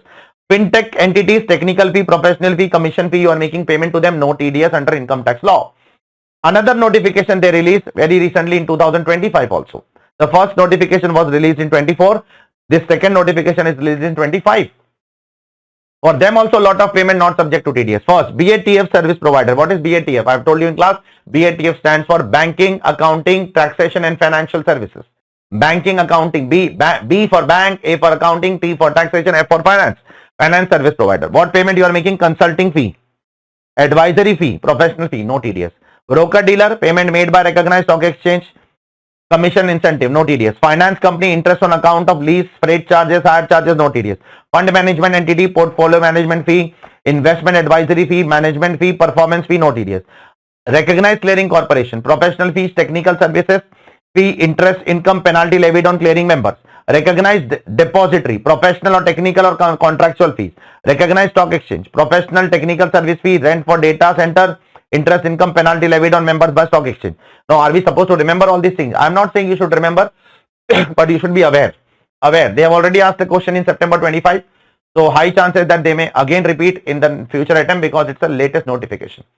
So, September 25 they have already asked. It may be asked in future also. So, at least be aware of these things. Okay. Now, both these notifications have a common point. All these people are not subject to TDS if they are claiming ATLA deduction and they are into the 10-year tax holiday period. It is then in the 10-year tax holiday period, they have to give a declaration. They have to give a statement to the payer. So the payee, all these payees, which is in IFSC, they have to give a statement to the payer that we are into what? We are eligible for ATLA deduction. Therefore, please do not deduct our TDS. And we are into the 10-year eligible period. In that case only, there is no TDS. Okay. Next, few more people whose income is exempt under 1046B, 1046B clause 1, 1046B clause 2. Who are these people? These are separate entities formed by the government of India to finance small businesses. These are the entities who will give you mudra loan, etc. Business loans. Up to 10 lakh rupees, up to 20 lakh rupees. Central government is forming some companies. Central government is giving them crores of rupees every year. And that crores of rupees is given by these people to whom? Small businessman at a lower rate of interest. So, whatever income these people are earning, ultimately try to understand the hierarchy. Central government is giving money to these people. And these people are giving money to the MSME, small enterprises.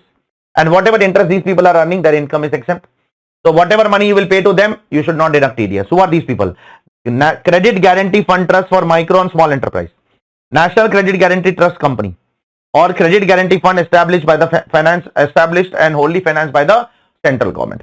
These are the entities which are governmental finance entity who are not subject to tax. So when you make the payment to them, you're not supposed to deduct TDS also of them. Next section 198. Sir, what is 198? 198 is a common sense section. I'm making you payment of 10 lakh rupees. 10% is TDS. How much I will make you payment? 9 lakh rupees. 10% I will deduct 1 lakh. Is that 1 lakh also your income? The answer is yes. Every TDS deducted is to be grossed up and shown as an income except one TDS, that is 194N. You can write it over here. Except 194N. 194N is not income. That is on bank withdrawal. Na? Suppose if I withdraw from bank 1.5 crore rupees, on 50 lakh rupees, bank will deduct TDS 2%. Is that 2% your income? The answer is no. Common sense. Except 194N, every TDS deducted by the payer is income of the payee. That is written in 198. Sir, what about if the TDS is deducted outside India, for which I am claiming DTAA relief in India? That should also be grossed up. If the TDS is in India or it is withheld outside India, for which you are taking DTAA credit in India, is also deemed to be income for the purpose of income tax law. I hope it is clear to all of you. Now let's talk about TDS returns. TDS returns you are supposed to file 4 times in a financial year. TCS returns also 4 times in a financial year. For first quarter, June quarter by 31st July, TCS return by 15th July. For second quarter, 30th September, it is to be filed by 31st of October. TCS, it is 15 days earlier. It is 15th October. Third quarter, 31st December, 31st July. For TCS, it is 15th January. Not July, January. For fourth quarter, it is 2 months later. It is not one. For first 3 quarters, it is 1 month later. For fourth quarter, it is 2 months later and 1.5 months later. So for 31st March, it is 31st May. And for 31st March, it is 15th May. Sir, if I make any mistake, can I correct it? Yes, you can correct within 6 years from the end of the financial year in which the returns are required to be delivered. You have 6 years time limit to rectify your mistake. How much time limit is there? 6 years time limit to rectify your TDS returns. Now, what are the consequences if I make a default in deducting TDS and paying TDS? See, there are 2 things. If you make a default in deducting TDS, then the consequence is different. The AO may issue you a show cause notice and then you can become an assessee in default. But if you do a delay in deducting TDS or delay in paying TDS, then you will be liable for a small interest under 201 subsection 1A. So whether you are doing default or delay, it depends upon the assessing officer. Suppose if you are doing delay for 1 or 2 months, he will not tell you assessing default. But if you constantly do delay in deducting, constantly do delay in payment, then he may call you assessing default. So if you do default in deducting and paying TDS, then AO will issue you show cause notice under 201 subsection 1. And he will declare you as an assessee in default, he will charge interest and he will impose all the consequences which are mentioned in section 220 to 226. What if I do delay in deducting TDS? If you do delay in deducting TDS, there is 1% interest till the date of deduction. From the date on which you are liable to deduct till the date of deduction, 1% interest per month. What is the interest for delay in payment? If you make delay in payment of TDS, it is 1.5% from the date of deduction till the date of payment. So 1.5% is from the date of deduction till the date of payment. Okay. And delay in deduction is 1% from the date you are liable to deduct till the date of deduction. Sir, whether both the interest will be imposed? No, both the interest will not be imposed. Either the assessee in default interest will be imposed or 201 subsection 1 interest will be imposed. Both cannot be imposed. Okay. Both cannot be imposed. It is said by the law. Sir, when I become an assessee in default, how will I come to know what is my interest? The AO will determine your interest under 201 subsection 1 for TDS purpose and 20C subsection 7 for TCS purpose, and AO will tell you the amount. Sir, what about if I do a delay? If you do a delay, then you have to suo motu determine and pay the tax, pay the interest. Okay. Sir, there was a genuine reason for not deducting on time. Will I get any relaxation? No relaxation. The court has held in the case of Sun Outsourcing Solution Private Limited, if you fail to deduct TDS, the interest under 201 subsection 1 is automatically, even if there is a bona fide belief that there is a genuine reason for not deducting on time. Even if it is a genuine delay, then also you have to pay interest at the rate of 1% per month or part thereof for deducting and 1.5% per month or part thereof for making the payment. I hope it is clear to all of you. Sir, what is the penalty for TDS? Penalty for non-deduction of TDS is given. Penalty for non-payment of TDS is not given. 271C is only for penalty for failure to deduct TDS. If you fail to deduct TDS, 271C will be imposed. Or if you fail to pay tax under the proviso to 194B. What is 194B proviso? Where you have to ensure that the other person has paid the tax or not in case of winning in kind. I am giving you something in winning in kind. You cannot deduct tax in that case. You have to only ensure. So if you don't ensure properly, then 271C will apply in your case. I hope it is clear to all of you. So 271C is only for deduction. Similarly, 271CA is only for collection.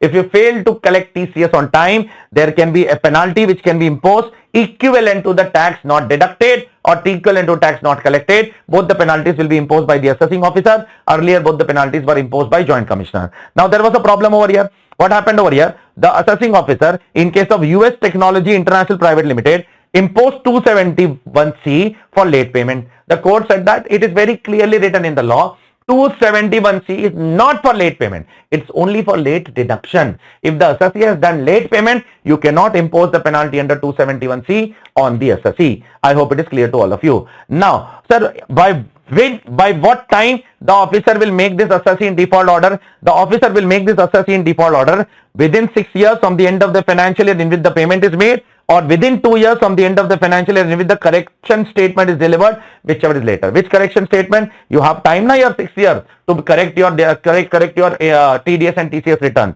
So the AO has the power to make an assessee in default order within 6 years from the end of the financial year in which the payment of tax was made, or within 2 years from the end of the financial year in which the correction statement was made, whichever is later. Till that time, the assessing officer has the power to what? The power to make the assessee in default order. Once this time limit is over, you can be sleeping very peacefully. After that, the assessing officer cannot make you assessee in default because of this reason at least. Now. Next one is, what is the fee and penalty for not filing the TDS return? First, I will tell you the fee. The fee is imposed under 234E, which is subject to waiver by CBDT if you make an application in genuine case. CBDT may waive the fee if you make an application. Now, what is this fee? This fee is if you fail to file the TDS or TCS return. So, if you do not file the TDS or TCS return on time, that is by 31st July, 31st October, 31st Jan or 31st May, as the case may be, and for TCS, 15th of the following month, following quarter. So, if you don't file the TDS returns and TCS return on time, then you will be liable for a fee of 200 rupees per day, which cannot exceed the amount of TDS and TCS. It will be maximum restricted to your TDS amount for that quarter. When should I pay this? You should pay this before filing the TDS and TCS return. Then what is 271H, sir? 271H is a penalty. Here there are two mistakes. One mistake is same. If you fail to file the TDS return. Second mistake, you have filed the return, but you have given incorrect information. In this case, the AO has the power to impose a penalty of 10,000 to 1 lakh rupees. The AO can impose how much penalty? From 10,000 rupees to 1 lakh rupees on you. Now, in the same case here also, if you want to get waiver from this penalty, you have to fulfill 4 conditions. First, pay the TDS and TCS on time. Pay the TCS and TDS not on time, just pay it. Second, pay the interest. Third, pay the fee under 234E properly. And within 1 month from the you have to file the TDS return. If your due date is 31st July, you file the TDS return by 31st of August. If you fulfill these conditions, pay the tax, pay the interest, pay the fee and file the TDS return within 1 month, you will be absolved, you will be relieved from the penalty under 271H. Otherwise, pay the fee also, pay the penalty also, if you don't fulfill these 4 conditions. Now, next one is a very important Delhi High Court judgment of 2024, BDR Finvest Limited. I am a payer, you are a payee. I deducted your tax. I did not pay the tax, but I deducted. Now, obviously, it will not reflect in 26 years. If I deduct your tax and if I don't pay the tax, obviously, it will not reflect in 26 years. Should you get the credit of that? Technically speaking, you cannot get, because to get the credit, it should reflect in 26 years. But the Delhi High Court has said that it is not the mistake of the deductee. If the deductee's tax has been deducted by the deductor and it is not paid by the deductor and it is not reflected because of that in 26 years, still the deductee should get the credit of the TDS. So moral of the story, even if the TDS is not reflected in 26 years, the deductee has the right to get the credit of that TDS. I hope it is clear to all of you. Here we complete all the discussions of TDS. Now we will talk about TCS. There are 4 categories of TCS. We will discuss one by one all 4 of them. First category of TCS is 206C subsection 1. 4 categories. First, who will collect TCS here? Seller. Sir, what do you mean by seller? Seller will conclude everyone. Only small individual HUFs are not covered as a seller over here.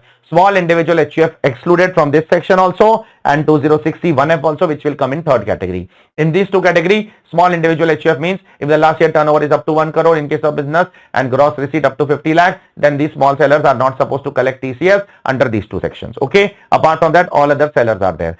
When will the seller collect TCS? at the time of debiting in the books of accounts or at the time of receipt of money from the buyer, whichever is earlier. Okay, just like TDS, payment or credit, here it is debit or receipt, whichever is earlier. Who is the buyer? You will collect from buyer. Who is the buyer? Buyer will include everyone, but buyer will not include few people. If the buyer is public sector company, it will not come in category 1. This buyer definition is only for category 1, not for every category. Buyer will not come category 1. In category 1, public sector company is not buyer. Central government is not buyer. State government is not buyer. It means when you sell to these people, do not collect TCS. Club is not buyer. Embassy, high commission, consulate, trade representative of foreign state, not a buyer. And most important line, the buyer, when they buy these goods for personal consumption, then also they are not buyer. I'm not saying personal consumption is excluded in all 4 categories. Personal consumption is only excluded in first category. I'm not saying in all 4 categories. In rest of the categories, even if you sell for personal purpose, TCS is applicable. Now, did you know who is the seller? Yes. Who is the buyer? Yes. What is the timing of collection? Yes. Now, let's see the product and the rate. First, alcohol for human consumption 1%. Then Tendu leaves 5%. Then there are some amendments. Timber or any other forest produce not being Tendu leaves obtained under a forest lease 2%. Timber by any mode other than a forest lease 2%. Scrap 1%. Minerals, only 3 minerals are covered. Coal, lignite and iron ore. All minerals are not subject to TCS. These 3 minerals are subject to 1% TCS. I hope it is clear to all of you. Now, coming to a very important case law which came in 2016. There was an assessee by the name called as Priya Blue Industries Private Limited. What this assessee used to do? They used to buy old ships. What they used to do? They used to buy old ships and they used to break the ships. From the ships, they used to get a lot of things. Like they used to get some televisions, some air conditioners, some refrigerators, some kitchen equipment. What they used to do? They used to sell that in the market.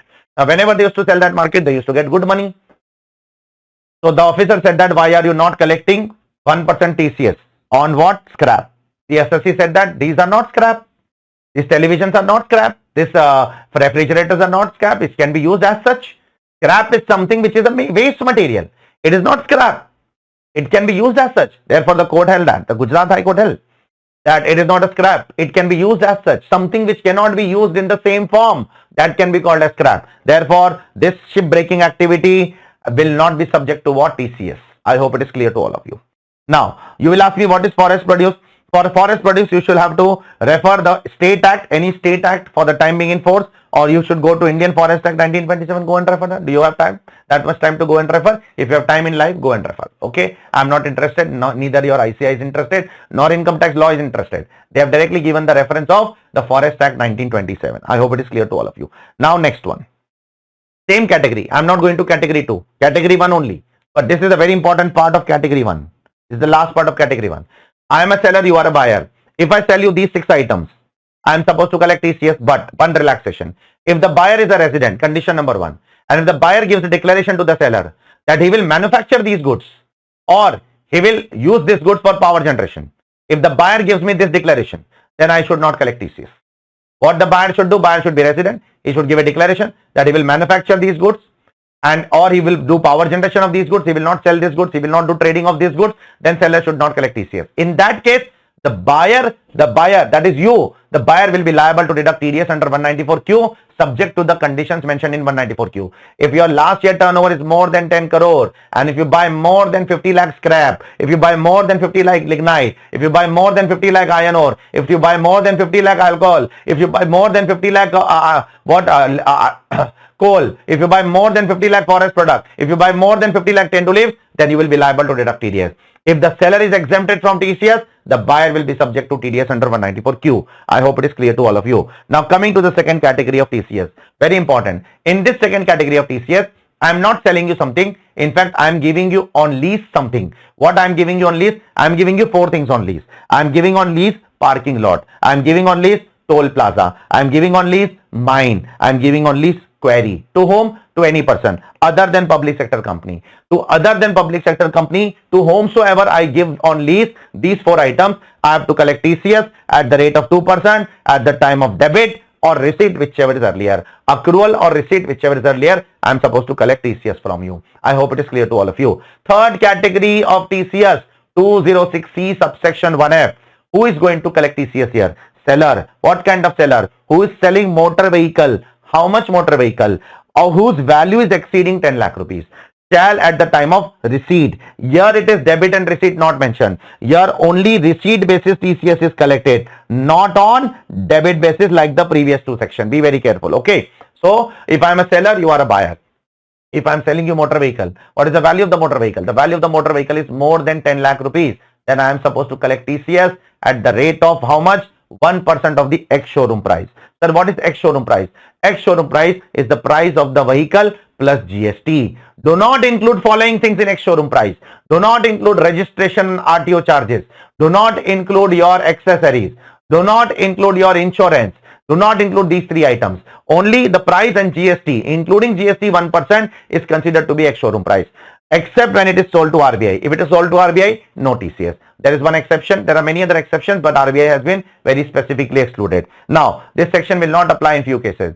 If I am selling, I am a manufacturer, you are a dealer. So if a manufacturer sell cars to dealer, then provision of 2061F will not apply. Then whether 194Q will apply, 194Q may apply, but 1F will not apply. TCS will not apply to the manufacturer, but the dealer can deduct TDS under 194Q. Dealer has to deduct TDS under 194Q if the dealer fulfills the condition. Further, this section is not applicable if I buy what?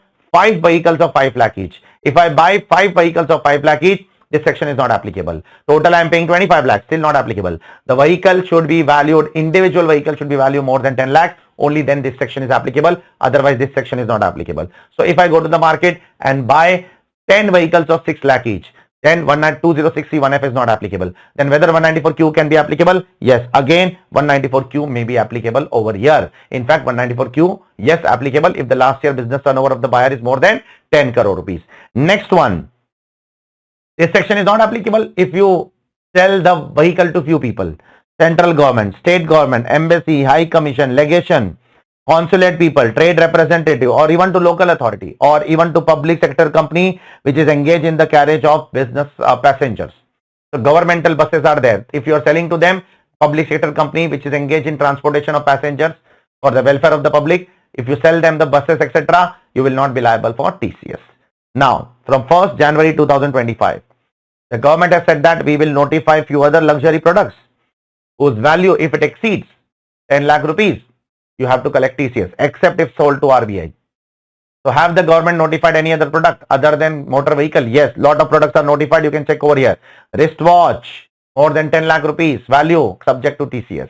Any art piece such as antiques, paintings, sculptures, any collectible such as coin, stamp, yacht, rowing boat, canoe is also a kind of boat only, helicopter, any pair of sunglasses, any bag such as handbag, purse, any pair of shoes, any sportswear, equipment such as golf kits, ski wear, any home theater system, any horse for horse racing, or any horse for polo, playing polo horse race. All this will also be subject to TCS if the value of the product exceeds how much? 10 lakh rupees. The government wants to trace your every kind of transactions that you do in personal life. Okay. So don't do all these things with your black money. If you do, you will be caught. Now, fourth and the last TCS. Very important TCS. Let's go ahead with the fourth and the last category of TCS, and that is one of the most important category of TCS, in which again there are some amendments, significant amendment. That is when you remit the money outside India under liberalized remittance scheme, or if you go outside India for a foreign tour. So these two cases are covered. These two are independent. Don't mix both of them in this section. There are two separate clauses in which remittance is covered separately and overseas tour operator is covered separately. Now, first amendment is, if you remit outside India for education purpose out of the loan taken from any financial institution which is defined in 80E. So if a financial institution in India is giving you loan for education outside India, then there is no TCS. Earlier there was a TCS only 0.5% up to 7 lakh rupees, but from this year onwards they have absolutely removed it. The condition is very clear. Be very clear. You are taking an education loan, but you are taking from a financial institution from 80E, not from your employer, not from your friend, not from non-financial institution. Only from a financial institution which is covered from 80E and the loan is taken for educational purpose, no TCS will be applicable.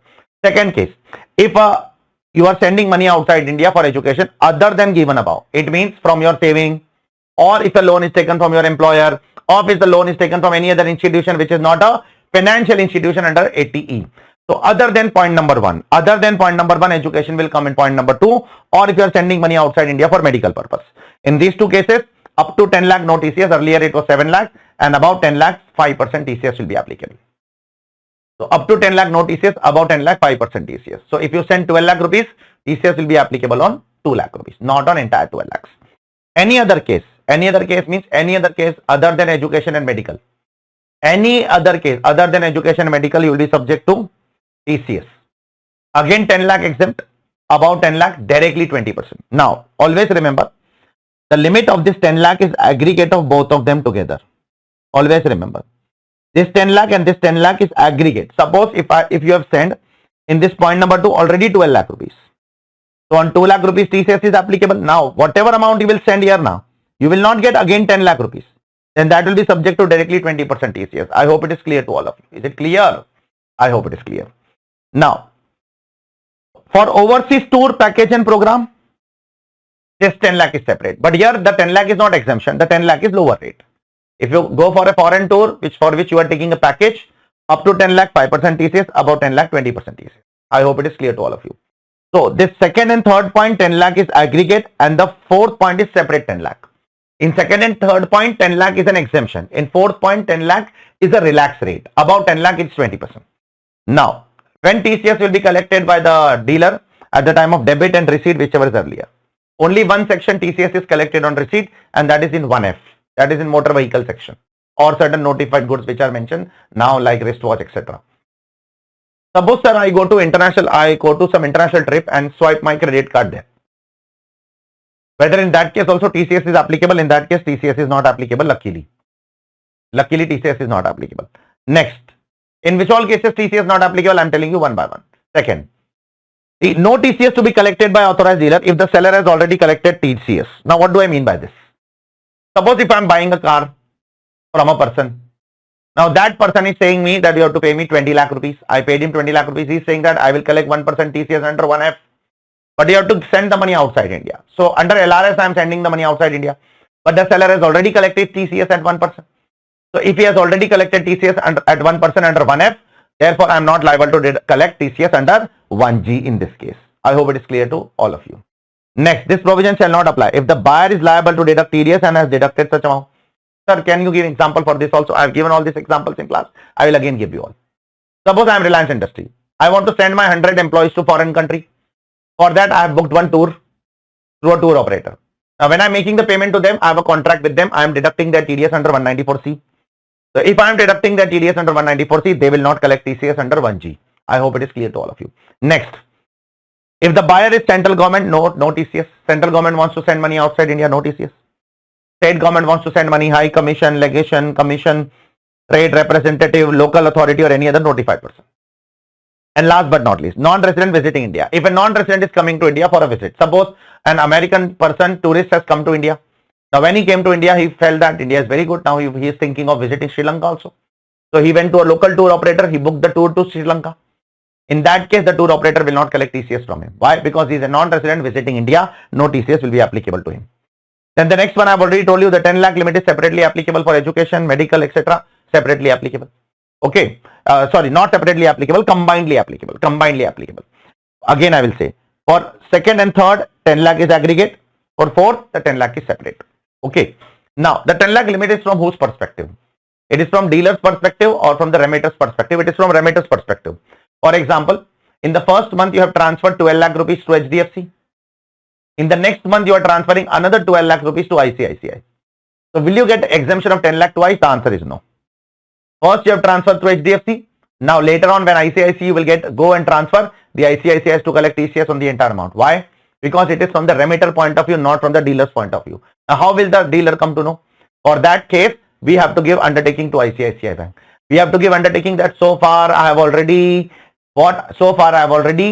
sent 12 lakh rupees through HDFC. So, if whatever amount I will send now, please collect TCS at applicable rate. So, we have to give a declaration, otherwise we will be assessing default. Now, in case of if I am sending money outside India under LRS for overseas tour, merging of two concepts. If I am sending money outside India under LRS for tour purpose, then the provision of tour operator will apply. The provision of LRS will not apply. Up to 10 lakh 5%, about 10 lakh 20%. Next, I get relaxation when I send the money outside India for medical or education purpose. Sir, what does medical means? Medical purpose means which all things will come. Ticket of the patient will come. Ticket of one attendant will come. His medical expense will come. Any other day-to-day expenses like eating, staying, etc. will come. Similarly, when I say I'm sending money outside India for education purpose, so which all purpose can be called as education purpose? When you send the money for purchase of tickets or for tuition purpose or other fees, for educational institution or other day-to-day expenses. Last but not least, sir, if I only book flight, then whether TCS will apply? No. TCS will apply on tour. Tour means at least two things should be there in your tour. Single item cannot be called as tour. So if you only book flight, no TCS. If you only book hotel, no TCS. It cannot be called as overseas tour package and program. I hope it is clear to all of you. Next one. Sir, I have to take the PAN from the buyer. Yes, you have to take the PAN from the buyer. You are a seller. You have to collect the TCS and you have to take the PAN and give it to the central government. Sir, what if the buyer does not give the PAN? If the buyer does not give the PAN, then collect TCS at higher rate. How much higher, sir? Twice the rate or 5%, whichever is higher, but it shall not exceed 20%. Maximum 20%. Like in TDS, it is there now. Actual rate of 20%, whichever is higher. Here also twice the rate or 5%, whichever is higher. But subject to maximum 20%, it cannot exceed more than 20%. Like especially in this LRS cases. Here it is there not 20%. If we make twice of 20%, it will come to 40. So do not collect 40, collect only 20. Next case. Sir, claiming of credit for minors. I am opening, sir. I am buying a car in the name of minor, sir, or I am sending money in the name of minor outside India, sir. So will the parent get the credit? Yes, parent will get the credit if the income of the minor is clubbed with the parent. The way in case of TDS, the minor income of the minor is clubbed with the parent, so the parent get the TDS credit. Same way the parent will also get the TCS credit also. Now earlier it was not allowed, now it is allowed. Now last two sections are there, 271 ST, 271 DA. Restriction on cash transaction. Sir, what is this section? Actually this section has nothing to do with TDS, but it cannot be fit anywhere else. That's the reason we have put over here. If you receive 2 lakh or more from any person, then you have to receive by 4 modes. Which 4 modes are? Account pay check, account pay draft, TCS and such other electronic mode. Don't receive cash, don't receive bearer check, don't receive cross check, please. So how to count this 2 lakh limit? I'll tell you. First, from a same person in entire 24 hours. In 24 hours, you cannot receive cash from same person, 2 lakh or more. Or if the transaction is of a single day, if I make an invoice of today of 2.5 lakhs or 3 lakh rupees invoice I made today, now I cannot receive cash in multiple days also, not allowed. In 24 hours, I cannot receive cash for one transaction, I cannot receive cash in multiple days also. Third, I cannot receive cash in respect of one event. There is a Sangeet ceremony, music ceremony, there is an engagement ceremony, there is a wedding ceremony, there is a reception ceremony. This is considered as one event or occasion. For that one event and occasion, if you make a payment of 70,000, 70,000, 70,000, 70,000, all of them will be merged and will be counted as one event. And if it is 2 lakh rupees or more in cash, you will be gone. What will happen, sir? The person receiving the cash will be liable for penalty under 270 but DA. How much penalty, sir? Equivalent to sum received in cash. Opportunity of being heard will be given, obviously, and the penalty will be imposed by the assessing officer. Earlier it was imposed by joint commissioner. Now it is imposed by assessing officer. Very dangerous, sir. There are some restrictions. There are some people to whom this section is not applicable. Government can receive cash as much as they want. Bank can receive cash. Post office, saving bank can receive cash. Cooperative bank can receive cash. 269 SS transactions will not be covered. 269 SS means loan. For loan, the limit is only 20,000. Don't apply 2 lakh limit for loan. Some more notified persons are mentioned over here who can receive cash. If you go to bank and withdraw money, you can withdraw more than 2 lakh cash, no penalty. Cooperative bank can withdraw. From cooperative bank, you can withdraw. From post office, we can withdraw. A banking correspondent can also withdraw from bank and cooperative bank. A white label ATM operator, I have told you all these things in 194N. If you, from a receipt from an agent by an issuer of prepaid instrument, you can withdraw. Credit card company can receive cash from you for making the payment of bill. I want to make the payment of bill in cash. You can give the credit card company in cash. But don't worry, you will be reported in SFT. If you make a credit card bill of payment of more than or equal to 1 lakh rupees in cash, you will be gone. Your transaction will be reported in SFT. So don't do that mistake. Last but not least, if you are receiving any award from government which is exempt under section 1017A, you can receive the cash award. It is allowed. Of 2 lakh or more, you can receive. Now, there are some specific issues over here. Sir, are NBFCs excluded from this? No. NBFCs cannot receive cash. Only banks are excluded, cooperative banks are excluded, post office are excluded, governments are excluded. NBFCs are not covered. So if I take a loan from NBFC, sir, of 50 lakh rupees. Now, every month I am paying 50,000 EMI to NBFC in cash. Can I pay? You can pay. But sir, will they not aggregate all the loans and say that the giving of loan is one transaction? No, they will not aggregate. For NBFCs, every installment will be considered as a separate transaction. So your every installment should not be 2 lakh or more in cash. I hope it is clear to all of you. So if I take a loan from NBFC and if every installment itself is 2 lakh or more in cash, then NBFC will be gone. They will be subject to penalty under 271 DA. Similarly, I am a cooperative society and you are my distributor. We have entered into a contract, one event, one distributorship contract we have entered. Now you are selling my goods, you are making me payment. You are selling my goods, you are making me payment. So for you also, every transaction will be considered as a separate transaction and it will not be merged. All of them will not be merged together. And one last section is over here. Again, a very important section. Sometimes such kind of corner provisions are also asked in the examination. So beware of it. 269 SU. If you are doing business and if your last year business turnover, if your last year turnover is more than 50 crore rupees, then you have to keep certain modes of payment in your business. Like, sir, you have to keep certain modes of payment in your business for the customers to make the payment. Like, sir, which is prescribed in rule 119 AA. Like debit card powered by RuPay has to be there in your business. When a customer comes with a debit card RuPay, you should accept that. You should have a machine to accept that. Similarly, you should have UPI. You should have UPI QR code also. These three things has to be mandatorily there with all businesses whose last year turnover is more than 50 crore rupees. If you don't have, there is a penalty under 271 DB of how much? 5,000 rupees every day, for which the failure continues. Opportunity of being heard will be given. Penalty will be imposed by the assessing officer. Earlier, it was imposed by Joint Commissioner.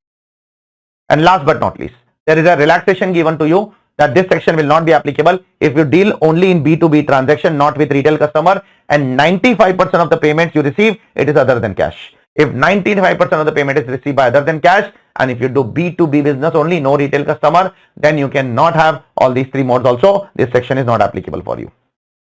And last, I have done one interlinking for all of you. Which sections TDS is deducted on payment basis? You by heart these sections. Apart from this, all other section TDS is deducted on payment or credit, whichever is earlier. Which sections, sir? Tell us fast. 192 salary, 192 APF, 194 dividend, 194 dividend we will see now. 194B lottery, 194BB horse race, 194B online games, 194DA life insurance policy, 194LA compulsory acquisition by government, 194N cash withdrawal from bank, cooperative bank and post office.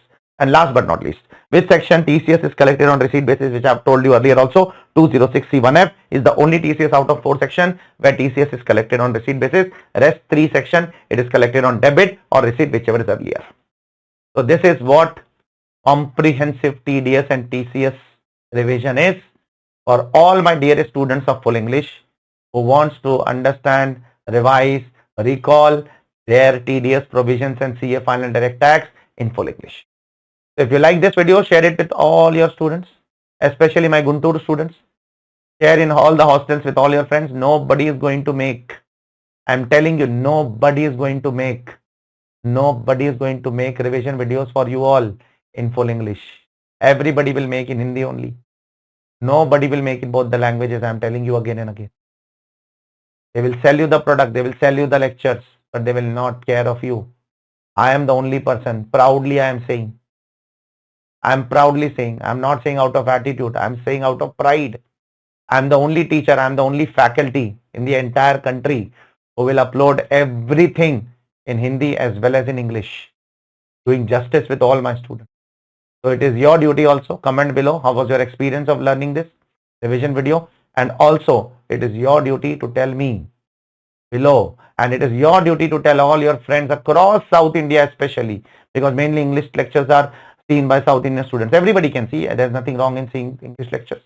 Everybody can see, but mainly it is seen by South Indian students. So I request all my dearest South Indian students, especially my Guntur students, my both the batch students, batch number 33, batch number 34. I want you all to share this video with maximum students. It took lot of efforts from my side to record the same thing again and again. And I don't do an activity of cutting from last year and pasting in the current year. I don't do that. Even if there is the smallest of the change, I record everything completely. Because cutting this from that, the flow goes in that. I don't do all these things. An extra effort I will take from my side. You know that how much energy I have taken in the class for you all to take the lectures for 35 days. You know that what energy I put when I take the lectures in class, the same energy I will put in the revision videos also for you all. So it is your duty to share this with all your friends. It is your duty. That's the only thing that I can ask from you all as a Guru Dakshina. Okay, so thank you very much. God bless you all. Bye. Take care. See you soon with next revision video. Bye. Tell me below which is the next chapter that you all want as a revision video. I will try to record that at a priority. Bye all of you.